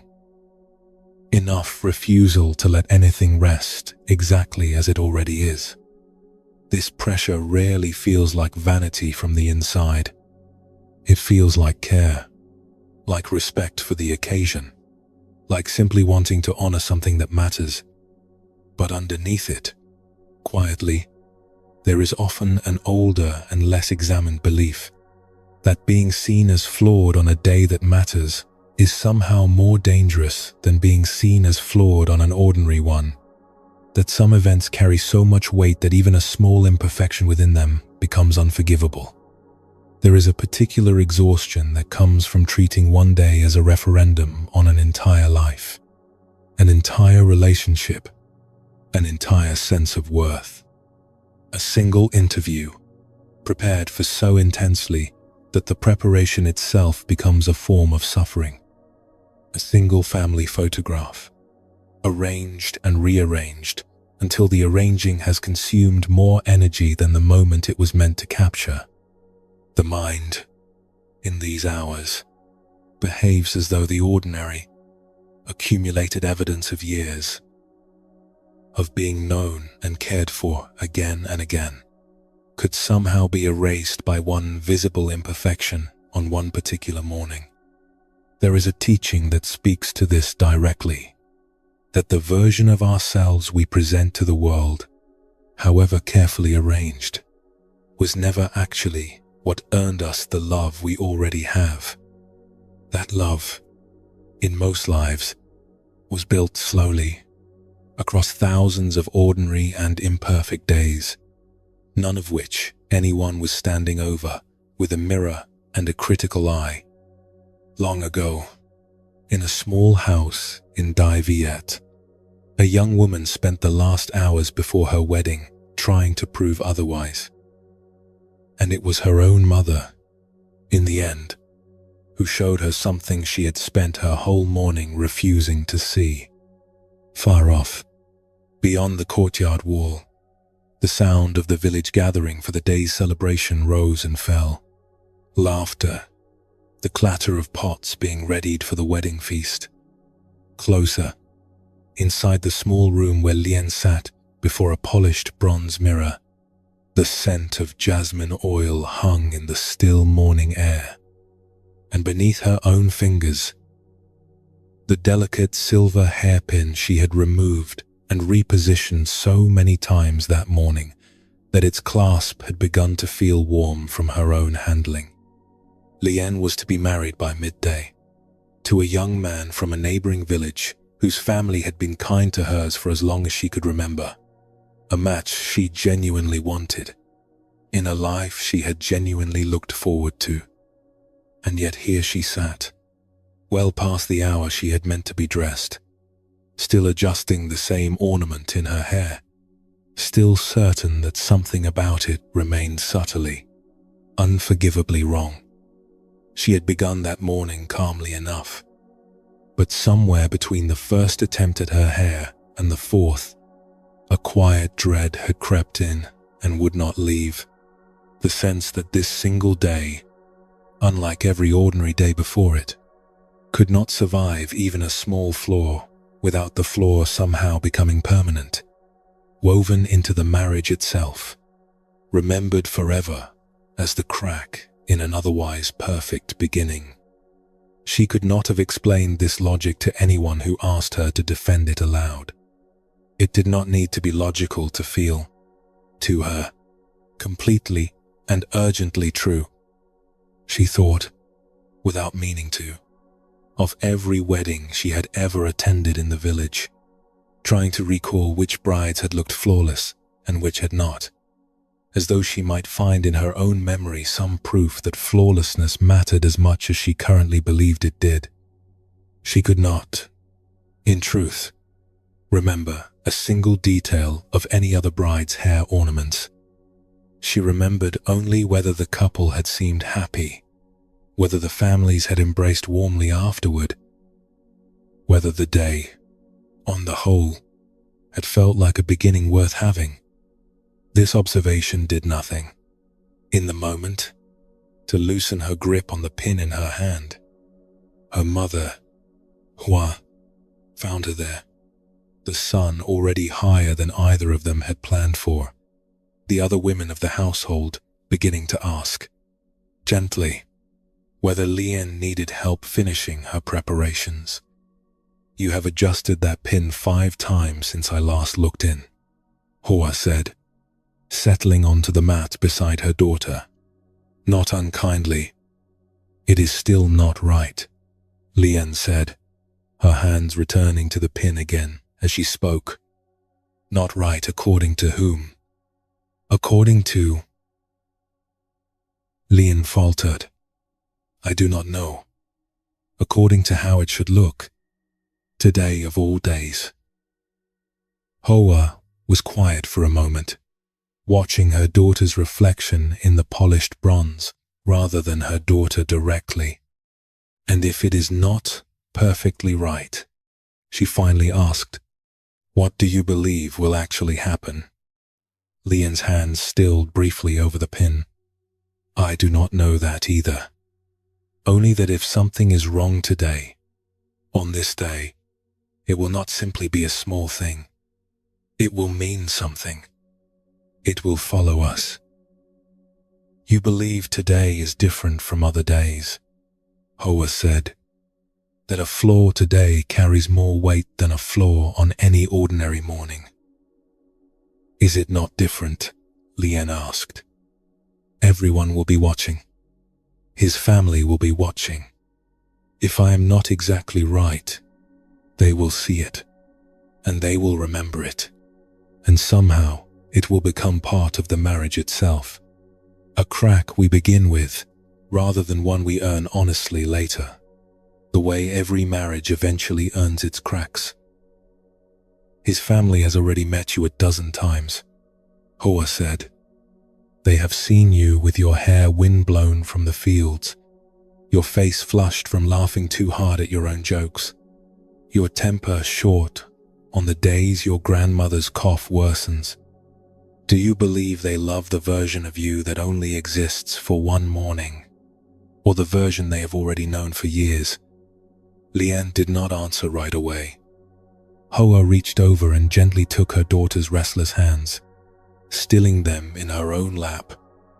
May I tell you something I have never told you, because I did not think you needed to know it until now. Lian looked at her mother, waiting. Do you know why I have never told you this before today? Hoa asked, before continuing. Because, for many years, I believed it was a story I should be quietly ashamed of.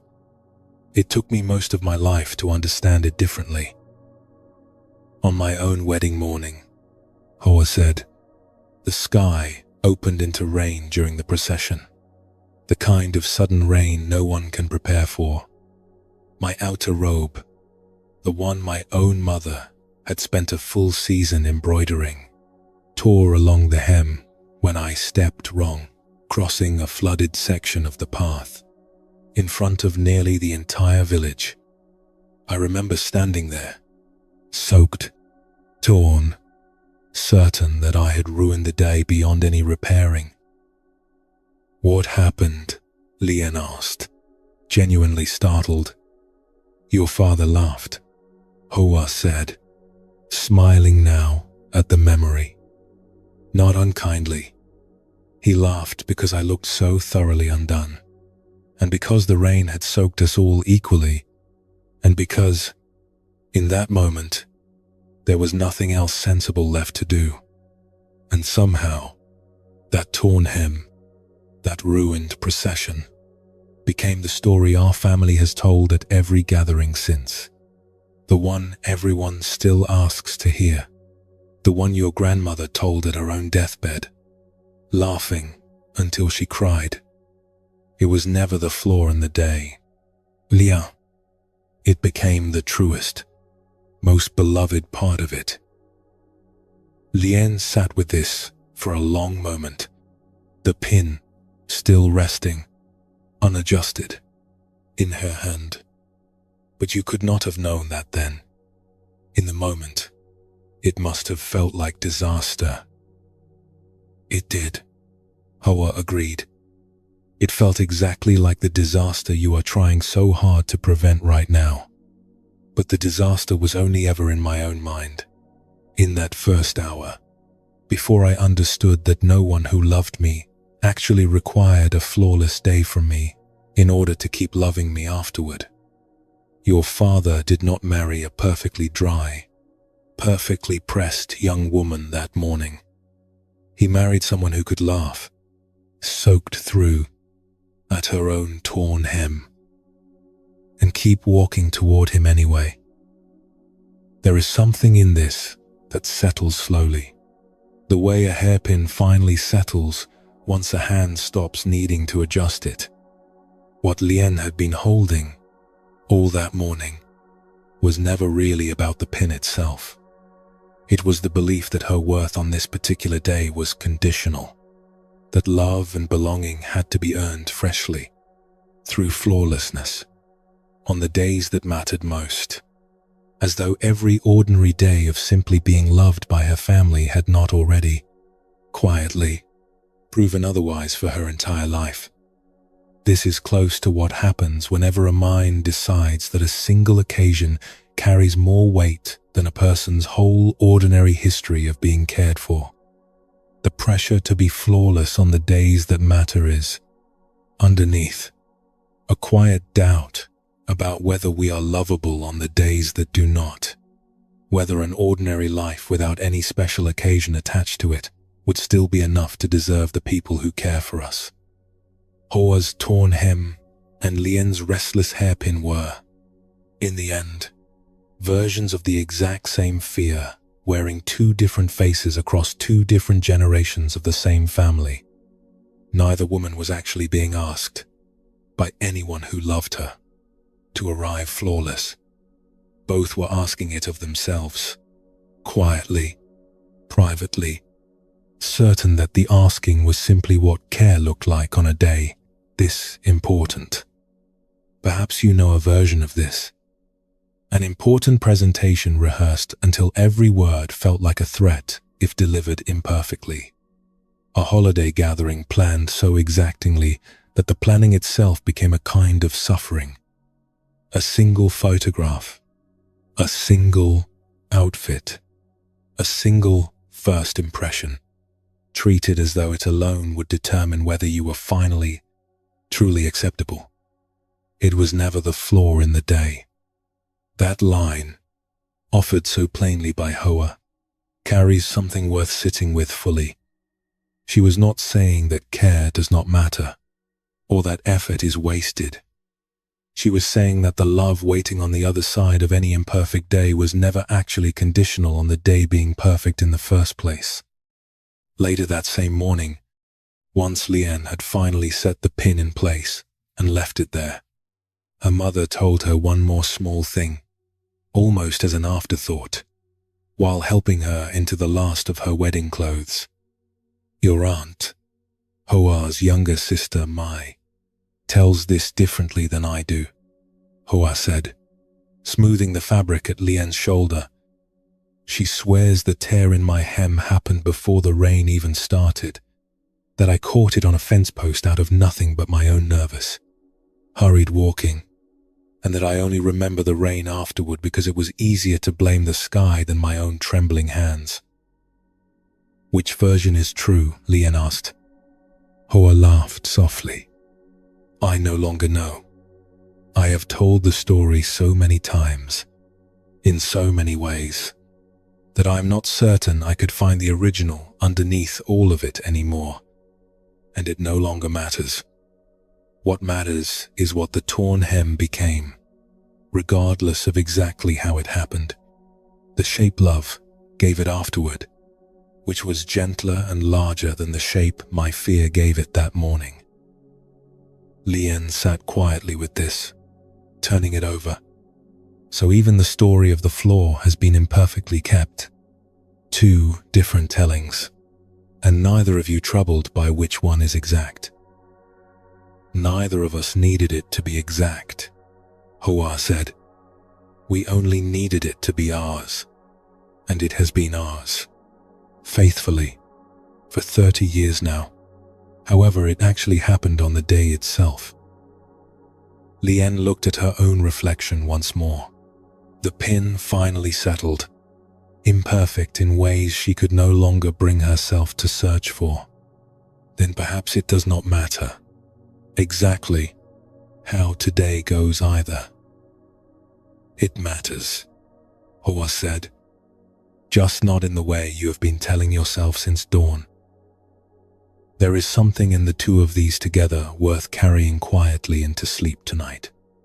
Lien believed a flawless morning was required to protect a marriage from beginning with a crack. Hoa had learned, decades earlier, that the crack itself, met without shame, often becomes the very thing a family keeps and loves the longest. Both women were trying to answer the same fear, whether a single imperfect moment can undo something meant to last. The mother's whole life had already answered it.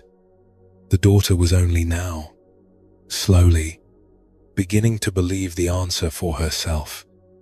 Let your own hands still now, wherever they have been adjusting something that was likely already fine several adjustments ago.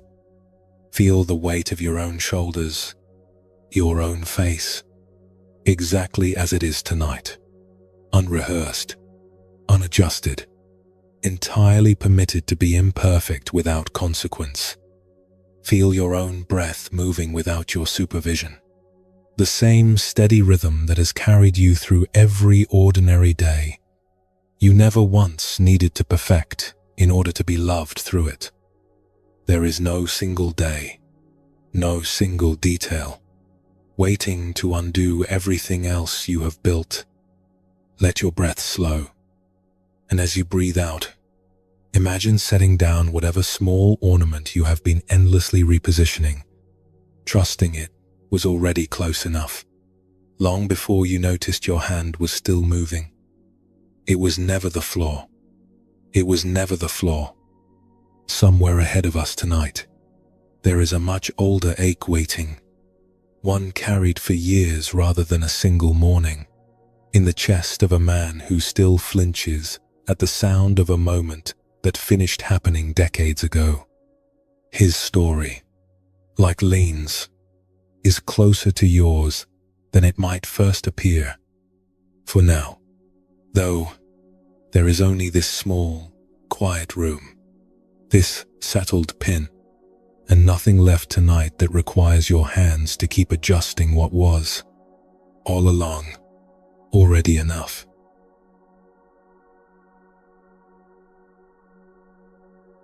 The pin has been set down now, and with it, an old fear about flawless mornings has quieted into something more like rest. And somewhere else tonight, before the sun has even fully risen over a market town in Song Dynasty, China, a young man stands at the door of a small delivery shop, trying to hold an entire day inside his head before he has taken a single step outside. His burden is not one flaw, the way Lien's was, but every task at once, gathered and gripped as though setting down even one of them might mean losing all the rest. There is a particular kind of paralysis that comes from trying to hold too much at once. Not one difficult task, which the mind can usually manage, but the entire shape of a day, every appointment, every errand, every small obligation, gathered together and gripped simultaneously, as though setting any part of it down, even briefly, might cause the whole arrangement to collapse. This rarely helps anyone accomplish more. It usually only delays the beginning. Since a mind occupied with holding everything has very little capacity left over for actually doing any one thing, this habit often masquerades as thoroughness, as though a person who worries about forgetting something is simply being careful, more careful than someone who trusts a written note or a settled plan. But there is a difference between preparing well and refusing to let preparation ever feel complete. The first allows a person to begin. The second keeps a person standing at the door, running through the same list again and again, long after the list has already done its job. This shows up far beyond any single occupation. A traveler checking and rechecking a packed bag long after everything needed has already been placed inside it. A person reviewing a week's calendar first thing each morning, not to plan anything new, but simply to reassure themselves that nothing has quietly slipped free of their attention overnight. a student rereading the same page of notes a dozen times, not because the material requires it, but because stopping feels, for reasons never fully examined, like a small act of abandonment. There is a teaching that speaks to exactly this. That peace of mind rarely comes from holding more, but from learning what can safely be set down, trusted to remain wherever it was placed until its moment actually arrives. The mind that insists on carrying everything at once is rarely more prepared than the mind that carries one thing at a time. It is only more tired. In a market town in Song Dynasty, China, a young courier learned this the hard way. Standing frozen at the door of a small delivery shop on a morning that should have started hours earlier than it did, far off, beyond the shop's open doorway, the town was just beginning to stir. A rooster, somewhere down the lane, the creak of a shutter being raised. Closer, inside the shop itself, the low murmur of the shopkeeper counting coins into a wooden box, and in Feng's own hands, a small folded list of the day's deliveries, its edges already softened from how many times he had unfolded and refolded it that morning alone. Feng had worked for the delivery shop for just over a year, carrying letters, small parcels, and messages between households and merchants across the town and the villages nearby. Work that suited him well enough. Quick on his feet, careful with what was entrusted to him, well liked by the families whose doors he knocked on each week. Private couriers like Feng did not carry official government dispatches.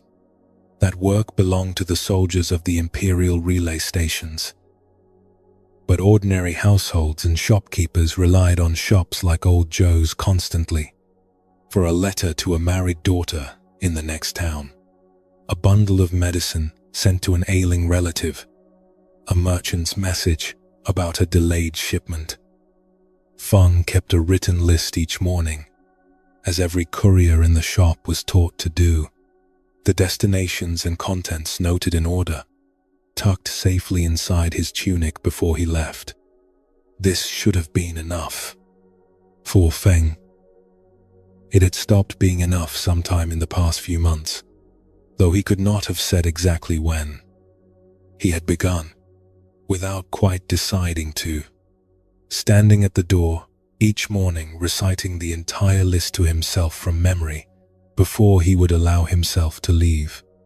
Every name, every street, every parcel's contents, run through from beginning to end, and then again, a second time, sometimes a third, as though the paper in his tunic might somehow fail him and only his own memory could be fully trusted. If he stumbled on any part of the recitation, he would begin again from the start, certain that an imperfect recitation meant an imperfect day was already guaranteed to follow. Some mornings this ritual delayed his first delivery by the better part of an hour. The other couriers already well down the road, while Feng stood at the doorway, lips moving silently, running through a list he already held, written and complete, against his own chest. The shopkeeper, an older man named Old Joe, who had run the delivery shop for nearly 3 decades, had noticed this habit developing over the past several weeks. Feng's increasingly late departures, the tension in his shoulders each morning, the way his eyes moved rapidly while his lips formed silent words. On this particular morning, watching Feng begin his recitation for the 3rd time, Old Joe finally set down his coin box and crossed the room to stand beside him. "You have the list," Old Joe said, nodding toward Feng's tunic, where the folded paper was visible against the fabric. "I do," Feng said, not breaking his concentration. "Then why are you also trying to carry it in your head, all at once, before you have even delivered the first letter?" Feng faltered in his recitation, losing his place. If I forget something, and the list is somehow lost, or damaged, or I cannot read it clearly in poor light, I need to already know it. How many times has that happened? Old Joe asked. In your year of carrying that list? Feng thought about this. Never, he admitted. Not once. And yet you prepare each morning as though it might happen every single day.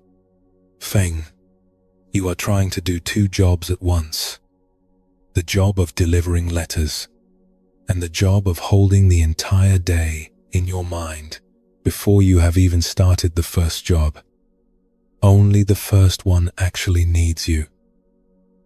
But if I only look at the list, one delivery at a time, Feng said, how will I know I have not forgotten something further down it? The list will still be there, Old Joe said, waiting exactly where you left it, whether or not your mind is also carrying a copy of it.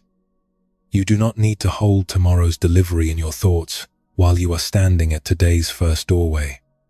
You do not even need to hold your third delivery in your thoughts while you are standing at your first. Each one will still be written down, patiently, until it is its turn to matter. Feng looked down at the folded paper against his chest. Considering this, it feels like carelessness to simply trust the paper and let the rest go. He had never thought of the list as something that could be trusted the way a person is trusted. It had always simply been a tool, useful but somehow less reliable, in his mind, than his own constant vigilance. It felt like carelessness to me too, when I was young in this trade, Old Joe said. I nearly wore myself into the ground, trying to hold every household's business in my head at once. I'm certain that forgetting even one detail meant I did not care enough about my work. It took me many years to understand that the carrying itself was never proof of care. The delivering was the care. The carrying was only exhaustion, dressed up to look like diligence. How did you finally stop? Feng asked. I did not stop all at once, Old Joe said. I simply began noticing, one morning at a time, that the letters still arrived correctly, whether or not I had spent the walk there rehearsing the next 3 deliveries. Eventually there were more mornings like that than mornings of the old kind. And one day I realized the old kind had quietly stopped happening at all. Feng was quiet for a moment. Then what do I do with everything I am not currently delivering? Leave it on the list, Old Joe said simply. It will keep. Paper is very patient. Feng, far more patient than the mind that keeps trying to outdo it. Feng looked at the list once more, then, for the first time that morning, did not begin reciting it again. He folded it, tucked it back inside his tunic, and stepped through the doorway into the cool morning air, carrying only the first address in his thoughts, trusting the rest to wait exactly where he had left them. The day went as ordinary days usually go. He delivered each letter in its turn, checking the list only when he reached each new address, never once needing to have already held the later deliveries in mind while completing the earlier ones. A letter to a weaver's widow on the North Road, a small parcel of dried herbs for a family whose youngest had a cough, a message from a grain merchant to his cousin 2 villages over, confirming a price. Each stop received his full attention, briefly, completely, and then he moved on, the rest of the day waiting patiently in his tunic rather than crowding his thoughts. Nothing was forgotten. Nothing was lost. By evening, walking home along the quiet lane with an empty satchel, Feng noticed, with a kind of surprise that had crept up on him slowly across the day, that his shoulders had not carried their usual tightness since morning, and that the list, still folded in his tunic, had done every bit of remembering he had spent months trying to do twice over. There is something in this that settles slowly, the way a held breath settles once it is finally let out. What Feng had been carrying all those months was never really a fear of forgetting a single delivery. It was the belief that his own mind needed to duplicate, in real time, everything already safely recorded elsewhere, as though written words could not be trusted to hold still until their moment arrived. This is an exhausting belief to carry, and a very common one, disguised, as it usually is, as simple thoroughness. This is close to what Buddhist teaching means when it speaks of the mind's habit of grasping at the future, trying to hold tomorrow's tasks alongside today's, as though presence and preparation were the same act, when in truth presence requires setting the rest down long enough to actually be here, in this one task, fully, before moving to the next. There is a kind of trust required here that can feel, at first, almost like negligence. Trusting a written list, trusting a calendar, trusting that a task recorded and set aside will still be there, unchanged, when its turn arrives, without needing a second, mental copy running alongside it the entire time. This trust is not laziness. It is simply an accurate accounting of what a piece of paper, or a calendar, or a well-kept record is actually capable of holding reliably, without any help from an exhausted mind trying to hold it twice. Perhaps you know a version of this. A mental list reviewed obsessively each morning, though it is already written in a planner or a phone. A conversation rehearsed for tomorrow, while today's conversation is still happening, unheard, in front of you. A habit of trying to hold an entire week's obligations at once, certain that letting any single one rest unattended, even briefly, would be a kind of failure. The work meeting on Thursday reviewed on Monday night. The birthday gift not yet needed for another month, circled back to 3 separate times before sleep. Each review adding nothing new, only borrowing tomorrow's small weight and adding it to tonight's. It will keep. That line, offered so plainly by old Joe, is worth carrying the way Feng finally carried it. Not as permission to become careless, but as permission to trust that most of what waits for us does not actually require our constant mental grip in order to remain exactly where we left it. Let your own mind set something down now, wherever you have been carrying tomorrow alongside tonight. Feel your chest loosen, the particular tightness that comes from holding too much at once, finally releasing. The way Feng's shoulders finally release somewhere in the middle of an ordinary afternoon.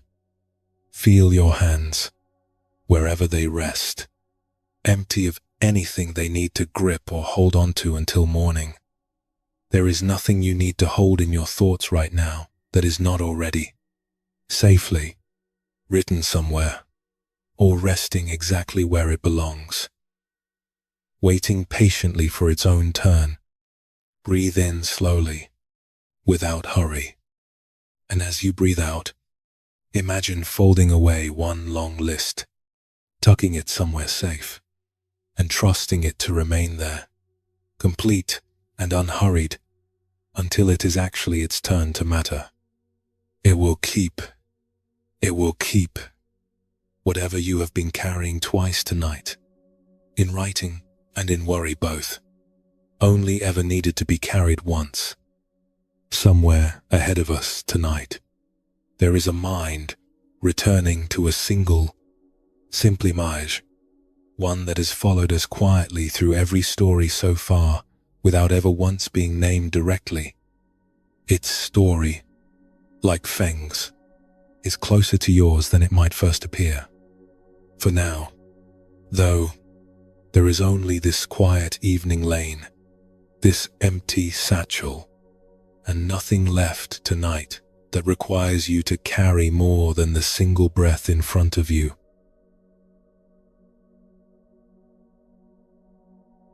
That folded list has done its quiet work, and Feng sleeps now, carrying nothing further than the single breath in front of him, and somewhere further back in time than any story we have visited tonight. On a hidden mountain in China, at the very end of the 6th century, a boy of 14 is climbing a steep and overgrown path, searching for a door out of a room he has never once thought to check the walls of. There is a particular exhaustion that comes from spending years trying to escape something without ever pausing to ask whether it was actually holding you in the first place. A person can search for freedom from a feeling for a very long time, to read about it, practice for it, travel toward teachers who might grant it, all while never once turning to look directly at the thing they are supposedly escaping, to see whether it has any real weight, any real grip, or whether it has only ever been as solid as the story told about it. This is not foolishness. It is simply how fear works when it has been present long enough. It stops feeling like a feeling and starts feeling like a fact. A wall, a locked door, something external and unchangeable that a person must strategize their way around, rather than something they might, at any moment, simply notice they were never actually standing behind. There is a particular loneliness in this kind of searching, because the wall feels so entirely real to the person circling it that any suggestion otherwise can sound, at first, like being told their years of struggle were never justified at all. This is not what such a suggestion actually means. The struggle was real. The years of searching were real. What was never quite real, in the way it was believed to be real, was the wall itself. The thing being searched around rather than looked at directly. There is a teaching that says liberation is rarely a matter of removing something. More often, it is a matter of finally looking directly at what was believed to be a chain and discovering, in that single act of looking, that it was never fastened to anything at all. Long ago, at the very end of the 6th century, on a mountain, in hiding from a world that had turned dangerous for those who taught this kind of looking, a boy named Dao Xin climbed a difficult path to ask an old monk a single question, and received, in return, the shortest teaching of his life. Far off, below the mountain path, a river moved through the valley, small and silver in the distance. Closer, the wind moved through a stand of pine, carrying the sharp, resinous smell of sap warmed by the afternoon sun. And beneath Daoxin's own feet, the packed earth of a path worn thin by very few travelers, since the monk he was climbing toward lived in hiding, deliberately difficult to reach. In years when Buddhist teachers were not safe to find easily, Daoxin had been searching, in one form or another, for as long as he could clearly remember. Not for anything he could easily name to another person, not a lost object or a solved dispute, but for release from a particular tightness that seemed to have lived inside his chest since he was very young. A feeling of being caught, restrained, held back from some freedom he could sense but never quite reach. He had studied with several teachers already, despite his young age, had read what texts he could find, had practiced sitting for long hours in the hope that stillness alone might eventually loosen whatever was gripping him. Nothing had fully worked. The tightness would ease for a while and then return, patient and familiar, the way an old visitor returns to a house that has always, in some sense, expected it. Each new teacher had offered a slightly different method, a slightly different explanation. And Daoxin had tried each one with genuine effort, only to find the same knot waiting for him again once the effort itself had passed. He had heard of the monk Senkan the way such things were heard of in those years, quietly, through a chain of travelers and hidden sympathizers, an old teacher of the tradition of Bodhidharma, living somewhere on this mountain, said to hold a teaching that could finally answer the question Daoxin had been carrying for years, without ever quite managing to phrase it correctly to anyone, including himself. He climbed for most of a day before he found the small dwelling, little more than a shelter of wood and stone tucked against a rock face, smoke rising thinly from a fire inside. Senkan was old by then, his face deeply lined, his manner unhurried in a way that made Daoxin, still catching his breath from the climb, to feel suddenly young and clumsy standing before him. The old monk did not rise, only gestured for the boy to sit across from him near the small fire. "You have climbed a long way," Senkan said, "for a boy your age, alone, in country this difficult to travel." "I have been searching for a long time," Daoxin said, "for something I have never been able to name correctly. I believe you may finally be able to help me find it." "Many people climb this mountain believing that," Senkan said, not unkindly. "Tell me first, before you ask your question, what it has felt like to search for so long without finding it." Daoxin thought about this. "Like carrying something heavy that I cannot set down, like standing very close to a wall in the dark, certain it is there, though I have never actually touched it to be sure." Senkan nodded slowly, as though this answer confirmed something he had already suspected. "And what is it you believe you are searching for?" Daoxin considered this carefully, wanting, after such a long climb, to finally say it exactly right. "Please instruct me," he said, "in a method of liberation." Senkan was quiet for a moment, watching the boy across the small fire with an expression that held no particular urgency, as though the question, however large it felt to the one asking it, required no special ceremony in the answering. "Who," he finally asked, "binds you?" Daoxin opened his mouth to answer and found, to his own surprise, that no answer arrived easily.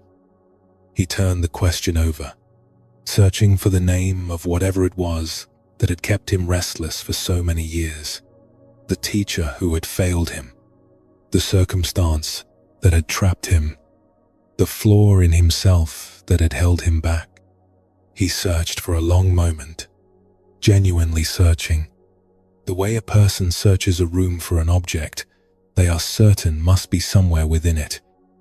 "There is no such person," Daoxin finally said, and even as he said it, something in his own voice sounded strange to him, as though he were hearing the sentence for the first time from outside himself. "Then why," Senkan asked, "do you seek liberation when no one is restraining you?" Daoxin sat very still. The question was so simple, so nearly childish in its plainness, that his first instinct was to search for the deeper trick hidden inside it, the clever turn that would reveal why it did not actually apply to him. "But I have felt bound for years," Daoxin finally said, more to himself than to Senkan. "That feeling was not nothing. I did not imagine the weight of it." "I did not say the feeling was nothing," Senkan said. "I asked only who was holding the rope. You have searched every direction outward for the hand gripping you. Perhaps it is time to look at your own hand instead and see what it has been holding on to. all on its own. All this time, he thought of the tightness in his chest, the one he had carried for as long as he could remember, and noticed, sitting there by the small fire, that he was, in this exact moment, entirely free to stand, to leave, to walk back down the mountain, to do absolutely anything he wished. Nothing was holding him in place. Nothing had ever been holding him in place. The wall he had spent years searching for a door through had no substance at all, had never had any substance, was only ever a shape his own mind had continued to draw and redraw, faithfully, in the same place, until he had stopped questioning whether it was actually there. Something in him opened, quietly, without drama, the way a fist unclenches, not through force, but through the simple discovery that it no longer needs to be a fist. Senkan watched this happen across the boy's face without saying anything further, the way a person watches a pot of water that has finally, after a long, slow heating, begun to move on its own. Daoxin stayed on that mountain for 9 years after that afternoon, learning everything Senkan had to teach him, though he would say, many years later, that the whole of it had already been contained inside that first question, asked beside a small fire, on a day he had climbed a mountain searching for a door that had never needed opening, only noticing everything that followed, the years of study, the eventual teaching of his own students, the long life spent passing this same understanding forward, grew from that single afternoon, the way a great tree grows from a seed that needed, in the end, only one honest question to finally crack open. There is something in this that settles slowly, the way a fist settles into an open hand. What Daoxin had been carrying all those years was never really a lack of freedom. It was a belief, repeated so often it had stopped feeling like a belief at all, that something external was holding him in place, when the entire structure of his captivity had only ever existed in the continuous, quiet insistence of his own mind that it was there. This is close to the very center of what these 10 nights have been circling, that the mind is rarely under genuine, present threat, and far more often caught inside a story about threat that it has been telling itself so long, so faithfully, that the story has come to feel indistinguishable from fact. A thought arrives. It feels urgent, binding, like a wall that must be gotten around. But a thought is not a wall. A thought is weather, moving through a sky that was never actually touched by any of it, no matter how loudly the thunder inside it seemed to insist otherwise. Senkan did not tell Daoxin that his years of searching had been wasted. He asked a single, simpler question and let Daoxin discover, on his own, that the answer had been available the entire time, requiring nothing more than an honest look at what was actually, presently, restraining him. This is what a good question can do that a long explanation often cannot. It does not hand over an answer. It removes, gently, whatever had been preventing the person from noticing the answer was already there. Perhaps you know a version of this, a fear you have organized years of decisions around, that has never once been tested directly, only avoided, planned for, strategized against. A belief about yourself, repeated so many times in the quiet of your own mind, that it has come to feel like simple fact rather than the story it actually is. A wall you have spent a long time searching for a door through, without ever once reaching out to see whether your hand might simply pass straight through it. The relationship you have avoided because of a version of yourself you decided long ago was unlovable, though you never quite dared examine whether that verdict was ever actually true. The opportunity left untaken because a much younger fear once told you, convincingly, that you were the kind of person things like that did not happen for. Who binds you? That question, so plain it can sound almost like a joke the first time it is heard, is worth letting land the way it finally landed for Daoxin, not as a dismissal of real difficulty, but as an honest invitation to look directly, just once, at whatever has felt like a wall for so long that its solidity has never actually been tested. Let your own chest soften now, the way Daoxin's finally did, sitting by that small fire on a mountain at the very end of a long search. Feel whatever tightness you have been carrying tonight, whatever wall you have organized your thoughts around without ever quite reaching out to touch it. Feel your own hands, resting now, no longer needing to grip anything in order to prove they are still safe.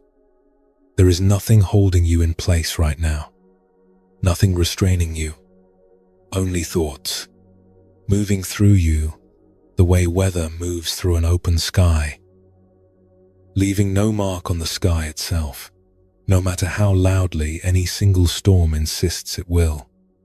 Breathe in slowly, and as you breathe out, imagine reaching toward the wall you have been most certain of, and finding, gently, that your hand passes through it without any resistance at all. No one is binding you. No one is binding you.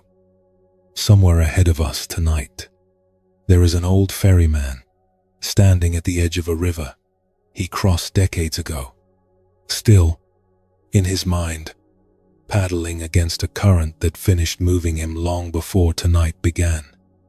His story, like Daoxin's, is closer to yours than it might first appear. For now, though, there is only this small fire, this open hand, and nothing left tonight that requires you to keep searching for a door that was never actually locked.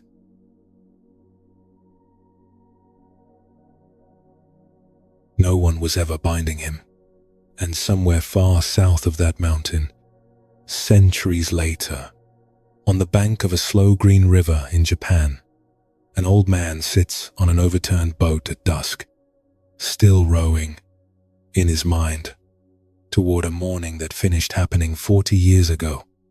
There is a particular stillness that settles over the mind in these later hours of a long night, a stillness that no longer wants to argue or explain, only to notice, gently, what remains, and what remains, for so many of us, in this quiet, is not tonight's worry at all, but some old morning, long past, still somehow unfinished, still somehow reachable, if only the right words could finally be found and spoken into it. A river does not hold a boat's wake.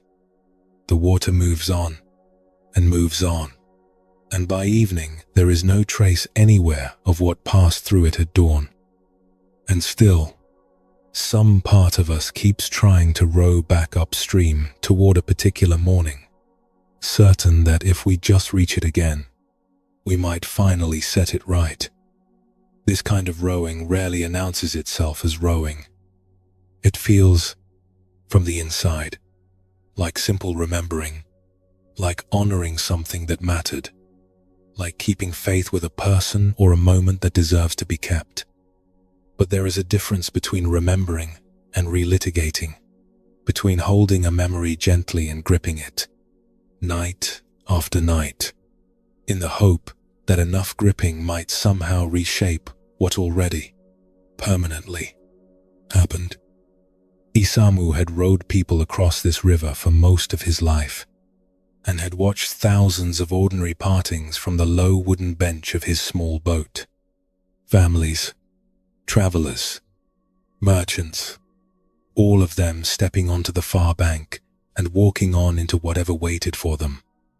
He knew this stretch of water the way a person knows their own hands, the particular pull of the current near the eastern reeds, the shallow stones close to the far bank where the boat always needed to angle slightly north to avoid scraping bottom, the exact hour each evening when the light turned the water the color of weak tea. Only one crossing had ever stayed with him the way this one had, worn smooth into memory, the way water wears smooth into stone, returned to so many times that its edges had long since lost whatever sharpness the actual morning once held. His younger brother, Genta, had left the village 40 years earlier, crossing this very river at first light on his way to a distant city and a kind of work their family had never known before. There had been a small disagreement between them the night before, the sort of disagreement brothers have and mostly forget, something about a debt owed between them, or perhaps about their mother's care. The details themselves had grown blurred over the decades, in a way the feeling of the morning had not. Neither of them had quite managed to smooth it over before morning arrived. Isamu had rowed him across in near silence, the mist still low on the water, Kenta's small travel bag resting between his feet, and at the far bank, instead of the warm goodbye he had meant to offer, some old stubbornness had risen in him instead, a short, unkind remark, spoken almost without thinking, the kind of thing said between people who assume there will always be another morning to say something better. There was no other morning. Kenta's letters grew fewer across the years, then stopped altogether sometime after a flood took the old postal road, and by the time Isamu thought to search for a way to reach him again, no one left in the village could say for certain where in that distant city he had settled, or whether he had settled anywhere at all, or whether he was even still living. Nothing dramatic had happened. No news had ever arrived to close the matter one way or the other. There was only the widening, ordinary silence of two brothers who drift, the way brothers sometimes do, into two separate lives, with one unfinished morning left standing between them, growing no smaller and no larger, simply waiting there, undisturbed, exactly as Isamu had left it. Isamu had crossed this river more times than he could count in the years since, had grown old on its banks, had watched his own children grow and leave and, in some cases, return. And still, on certain evenings, he found himself sitting at the water's edge exactly like this, watching the current move steadily toward the sea, and rowing, in the only place left where the rowing could still happen, back toward that particular morning, certain that if he thought about it carefully enough, turned it over enough times, he might finally find the version where he had said something gentler instead. His granddaughter Emmy found him there this evening, as she often did when she visited, and settled quietly onto the overturned boat beside him without needing to ask what he was looking at. She had grown up hearing pieces of the story, enough to recognize the particular stillness that came over her grandfather's face at this hour, facing this stretch of water. "You're looking at that bend in the river again," she said. "I am still thinking about that morning," Isamu admitted, not turning from the water. "If I had said something different, perhaps your great-uncle would not have drifted so far from us." "How many years have you been thinking about that morning now?" Isamu considered this.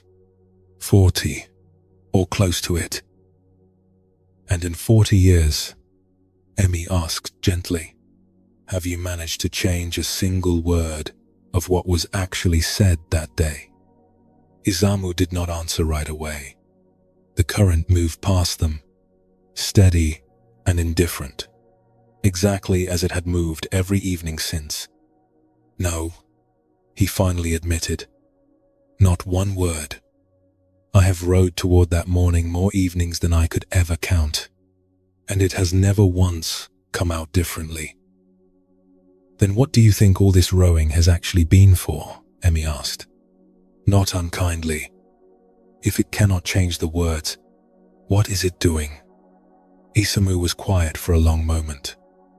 "I suppose I believed that if I felt badly enough about it, for long enough, it would somehow count as having done better, as though the remembering itself was a kind of repayment. I think the river carried that morning out to the sea a very long time ago." "Grandfather," Emmy said, "you are the only one still rowing back upstream to look for it."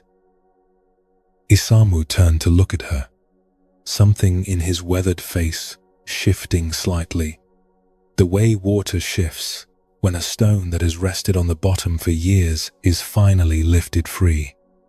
"I do not know how to stop looking for it," he said, and his voice carried less certainty than it usually did. "It feels like abandoning him. Somehow, if I finally let that morning go." "Does looking for it bring him any closer?" Emmy asked. "In 40 years, has the looking itself ever once changed where he is, or where you are, or brought either of you any nearer to the other?" "No," Isamu admitted. "It has only ever brought me here, to this same bend in the river, at this same hour, alone." Emmy was quiet for a moment, watching the water with him. Perhaps looking for him is not the same as looking backward for a morning that already finished happening. She finally said, "You could still write another letter. You could still ask a traveler heading that way to inquire after him. Those are things a person can actually do, tonight or tomorrow. But sitting here, rowing backward toward a version of that morning that already happened differently than you wanted, that is not searching for your brother. That is only searching for a door back into a moment the river has already carried past every bank it ever touched." Isamu sat with this for a long while, the sky above the river slowly deepening toward evening. He thought of the actual current beneath them, moving on exactly as it always had, entirely unconcerned with whatever a person standing at its edge chose to believe about it. That morning, the real one, with its real, ordinary unkindness, had ended decades ago, the moment the words left his mouth and Kenta's boat touched the far bank. Everything since then, every evening spent rowing back toward it in memory, had been Isamu's alone, a private current running only inside himself, carrying nothing anywhere, changing nothing, simply circling the same worn bend again and again. He did not stop thinking of his brother that evening, and he did not stop, entirely, on any evening after it.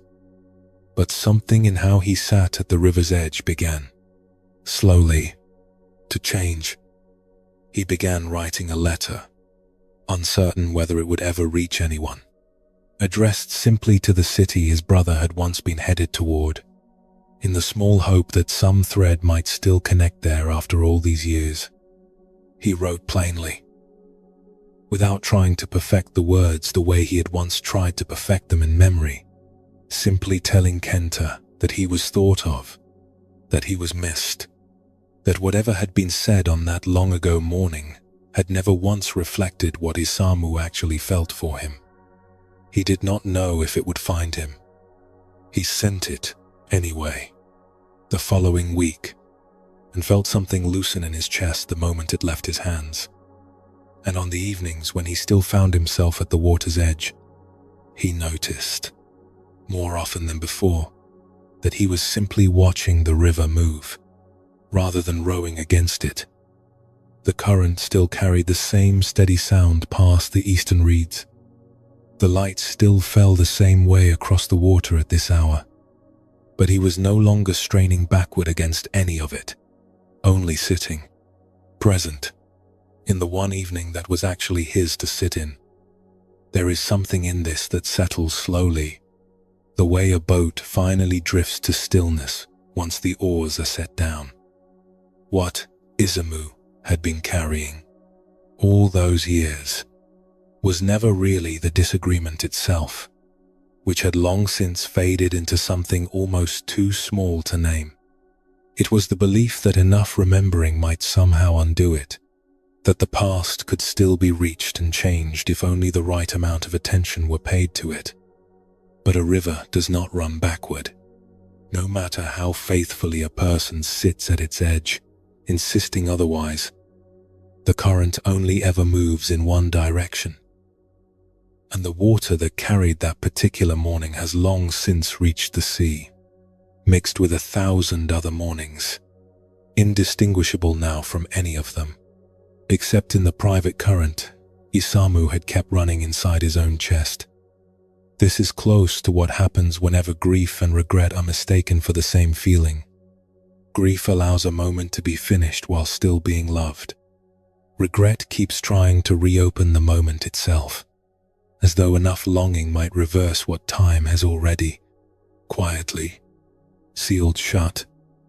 Isamu had spent 40 years treating his regret as though it were loyalty, as though letting the morning finally rest would somehow mean loving his brother less, when in truth it had only ever meant loving one particular, unchangeable morning too tightly. There is a kind of love that keeps trying to fix the past, and a kind of love that simply keeps caring about a person in the present, whatever the present happens to hold. A letter sent without certainty of reply, a door left open rather than a door endlessly relitigated. The second kind is harder to practice and gentler to carry. It does not require the past to have gone differently. It only requires showing up, now, for whatever remains possible. Perhaps you know a version of this, a conversation finished years ago, still replayed for a better ending that can no longer actually be written, a goodbye that went wrong, a silence that grew where a bridge once stood, an old current that keeps being rowed against long after the actual moment has been carried out, past every bank that could ever hold it again. A parent who died before an apology could be finished. A friendship that thinned into nothing over some small, forgotten offense, still visited some nights in the mind, as though visiting it enough times might finally rewrite how it ended. The river carried that morning out to the sea a very long time ago. You are allowed to stop rowing against it now, whatever your own version of that morning might be. Not because it did not matter, not because the person on the other side of it does not matter, but because the rowing itself has never once reached them, has never once changed what already happened, and has only ever kept you here, at this same bend, at this same hour, alone. Let your own shoulders release now, the way Isamu's finally began to. Feel the current of your own breath, moving forward the way rivers move forward, never once reversing, never once needing your effort to keep flowing. Feel the weight of your body settling into whatever is holding you, heavy and unhurried, the way a boat settles once it has finally stopped fighting the water beneath it. Whatever old morning you have been rowing back toward tonight, let the oars rest a while. The river will carry what it carries. You do not have to row against it in order to still care about where it has gone. Let the oars rest. Let the oars rest. The water still moves the same way it has always moved, patient, unhurried, carrying everything it touches gently toward somewhere else. You do not need to understand where. You only need to let your own current move the same way tonight, forward.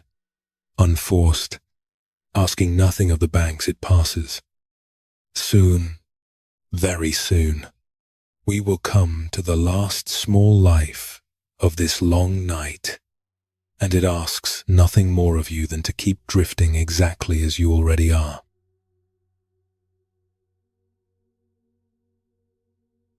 The oars are resting now, and the river outside that story keeps moving the way rivers move, asking nothing further of anyone. And here, in this last small hour of the night, there is only one more life to visit. Small and quiet and almost without incident. The kind of life that asks nothing of you except to keep drifting exactly as you already are. There is nothing left to explain tonight. Only this. An old man, sitting at the edge of still water, at the very end of an ordinary day, doing absolutely nothing at all. No teaching waits inside this final small scene.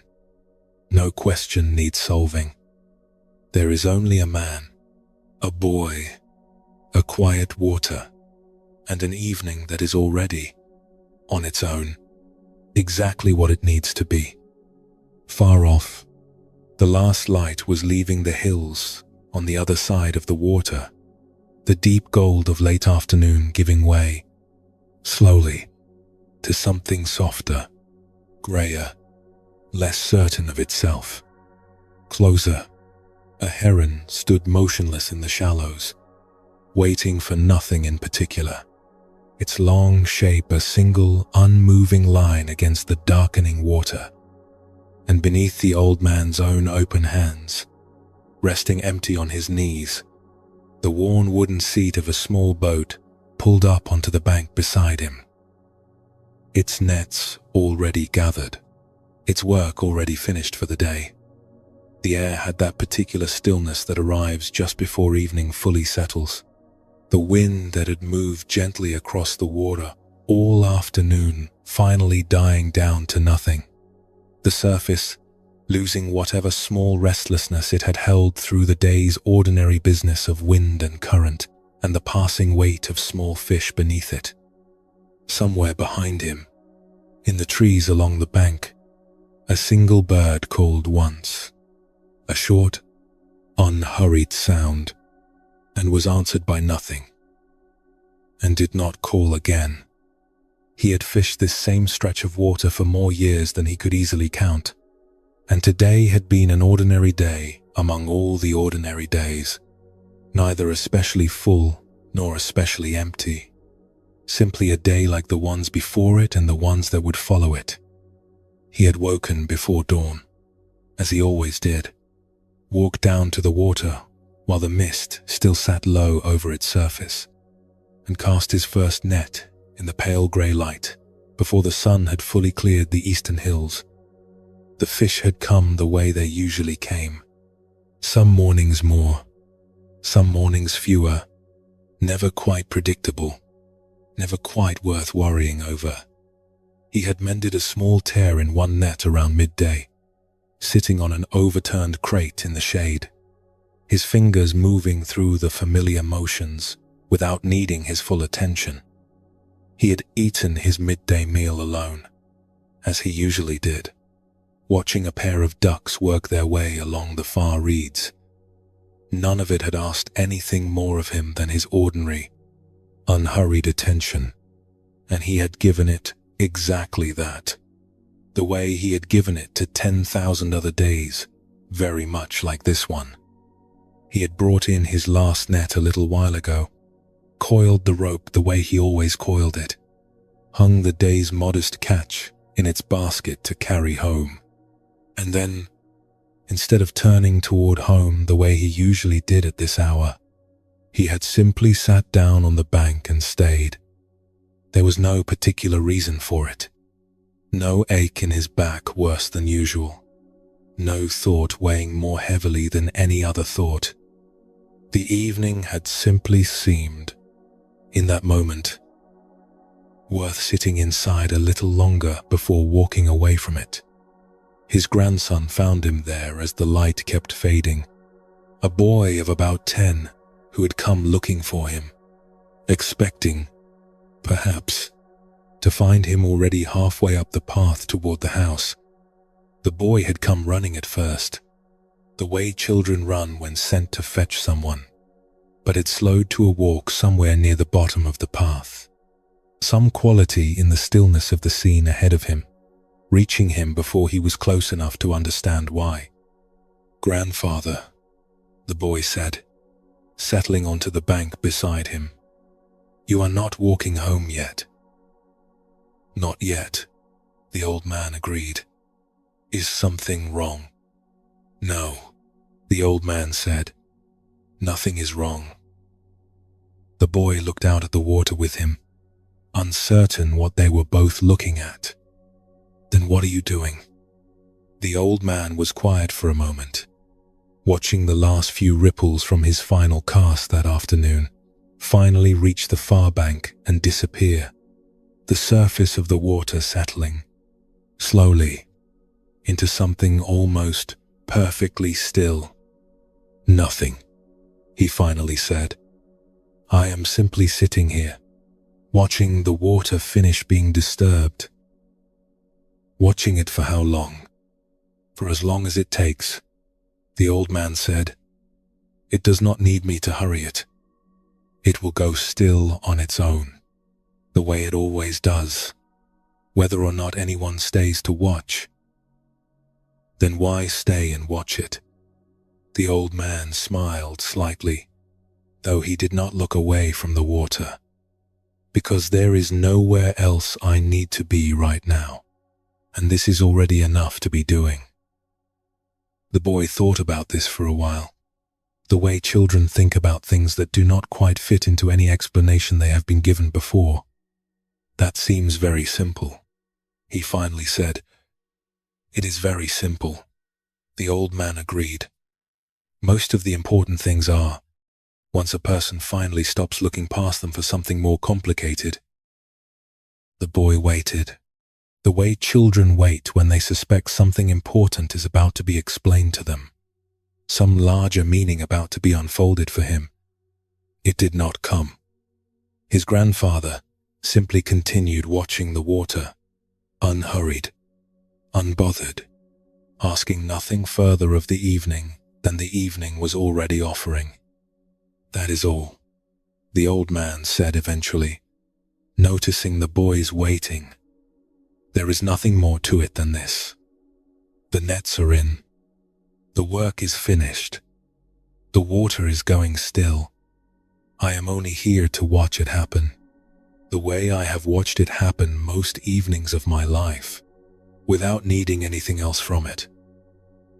The boy considered this, and after a while, without quite deciding to, he stopped waiting for more and simply sat, watching the water with his grandfather, the way children sometimes do when a strange kind of quiet finally reaches them too.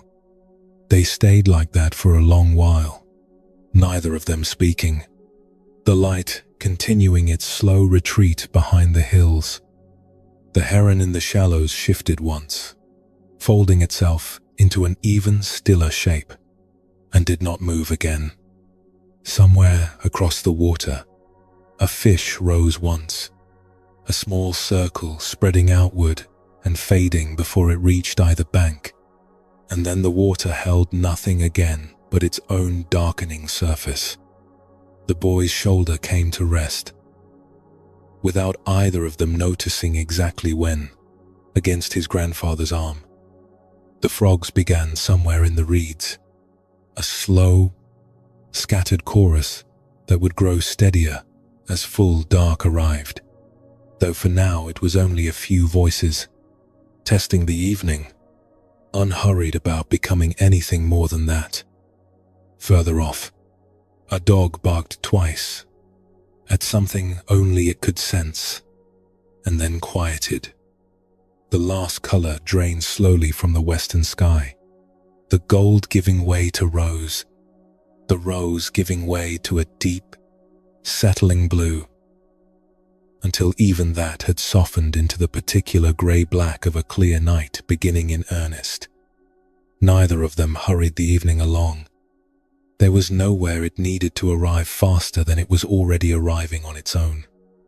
The old man's breathing was slow and even, the breathing of someone who had spent a very long life learning, gradually, without ever quite calling it a practice, how to simply be present for an ending without needing to rush it or explain it or turn it into something more than it already, quietly, was. He had watched thousands of evenings end exactly this way, the light leaving, the water stilling, the frogs beginning their unhurried conversation, and not one of those evenings had ever required his effort in order to finish arriving. They had simply arrived, the way this one was arriving now, and he had simply been present for it, which had always, somehow, been enough.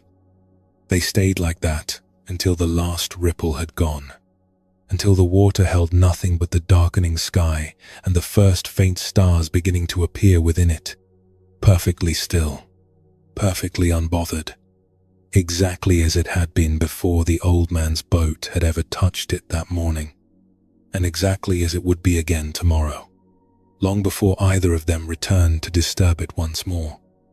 Eventually, without either of them announcing it, they rose together and began the slow walk home, the boy's hand finding his grandfather's without either of them deciding it should, the basket of fish swinging gently between them, the path already familiar enough beneath their feet that neither needed to watch it closely in the fading light. Behind them, the water continued exactly as it had been left, still and dark, and asking nothing of the night that was settling over it. Ahead of them, a single lamp had already been lit in the window of the house, small and warm against the deepening blue, waiting for them the way it waited every evening, needing nothing from either of them except their eventual, unhurried arrival. There is nothing further to understand here. Only this. A day finished. A net gathered. A water's surface settling on its own, the way it always does, the way it always has, needing nothing from anyone in order to become still. Let your own body settle now, the way the water settled, on its own, without effort, without anyone standing over it, insisting that it hurry. Feel the weight of yourself, wherever you are resting, held completely, asking nothing further of tonight. Feel the places where your body meets whatever is beneath it, the mattress, the pillow, the blanket, all of it simply holding you, the way the bank held the old man, the way the evening held the water, without requiring anything further from you at all. Breathe in, breathe out. There is nowhere else for you to be right now. There is nothing left to check, nothing left to hold, nothing left to carry forward into tomorrow. Whatever the day asked of you, it has already received what it was going to receive. Whatever tomorrow will ask of you can wait, quietly, exactly where it already is, until it is actually tomorrow. Nothing is wrong. Nothing is wrong. The nets are in. The nets are in. Feel your breath continuing on its own, the way it always has, the way it will keep doing, whether or not you stay awake to notice it. In and out. Slower now. A little slower still. Somewhere behind your closing eyes, imagine the surface of a quiet water, holding the last, faint light of an ending day. No wind moves across it now. No hand disturbs it. Whatever ripples were once there have already reached the far bank and gone still. The way every sound eventually finishes ringing. The way every task eventually finishes waiting. The way every old ache eventually finishes asking to be carried. Let it be still. Let it be still. You do not need to watch it any longer to know that it is settling. You do not need to hold anything in place for the night to continue exactly as it is meant to continue. The water rests. The evening rests. And you, too, are allowed, fully and completely, to rest. Feel your jaw unclenched. Feel your hands open and empty, needing nothing further from the day that is already finished asking anything of them. Feel the particular heaviness that arrives in a body that has finally stopped bracing for something. The way a boat feels heavier once it is finally, fully, at rest against its mooring, no longer straining against any current at all. Feel your feet, your legs, your hips, each part of you settling a little further into whatever is holding you, one small release at a time, needing no particular order, no particular effort, only the simple willingness to stop holding. There is nowhere further for tonight to go except towards sleep. There is nothing further for you to accomplish, arrange, remember, or guard. Whatever mind you brought into this night, with all its small alarms and its old, worn habits of treating an ordinary evening like an emergency, may simply set all of it down now. The way the old man set down his nets, the way the boy set down his waiting, the way the water set down its own restlessness, without any of them needing to announce that they were finished. They simply were finished, and the stillness that followed asked nothing further of any of them.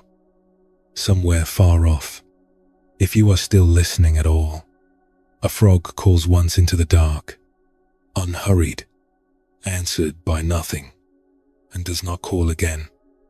The stars continue quietly arriving overhead, one at a time, needing no help from you to find their places. The water holds them, faint and trembling, exactly as it holds everything that comes to rest upon it, without effort, without strain, simply by remaining still enough to receive them. There is nothing left to do tonight, nothing left to solve, nothing left to guard. Only this quiet water, only this darkening sky, only your own breath, slow and unhurried, carrying you gently towards sleep. The nets are in. The water is going still. Nothing is wrong, and nothing has ever needed to be wrong for you to finally, completely, rest. Let the last of it go still. Let the last of it go still. Let the last of it go still. Somewhere, that same old temple bell has gone fully silent now. Not fading, not almost finished. Simply, completely quiet, the way it was always going to become. Once, nothing was left insisting the ringing continue. Tonight, we traveled through Chan monasteries in old China, through a mountain village in Korea, through a farmhouse and a quiet riverbank in Japan, and through a wedding morning in ancient Vietnam, sitting with a night watchman and a merchant counting rods she no longer needed to count, a boy who feared a missed beat and a grandmother whose beads scattered and settled, a mother learning her children's breath was never hers to guard, a bride who discovered love was never conditional on a flawless morning, a courier who finally trusted a folded list, a young monk whose question never needed answering, a ferryman who set his oars down at last, and a fisherman who simply watched the water finish going still. The mind is not an emergency. It never was. It only sounded like one, the way a struck bell sounds, for a while, like it might never stop. You can let it stop now. You can let every alarm that rang today finish ringing, all the way down into the silence that was underneath it the entire time. Patient, unchanged, waiting for you to notice it had never actually gone anywhere. Let your body sink a little further into whatever is holding it. There is nothing more to understand tonight, nothing further to carry into sleep, only this settling, this quiet, this permission to stop listening for what has already finished. I will say honestly, some nights, even now, my own mind still rings a while after it should have gone quiet. An old worry, a small mistake, a door I checked twice, though I already knew it was locked. I do not think that ever fully stops. I think we only get gentler with it. The way I hope tonight has been gentle with you. Tomorrow will arrive the way it always does, without needing you to prepare for it tonight. Whatever it asks of you can wait until it actually arrives. For now, there is only rest, freely given, nothing owed in return. If some part of tonight found you, in whatever way you needed finding, you are welcome back tomorrow night. The same quiet place, the same open door. Rest now. The bell has gone silent. The water has gone still. There was never anything to guard. There was only ever this, waiting patiently underneath everything, for you to finally stop and hear it.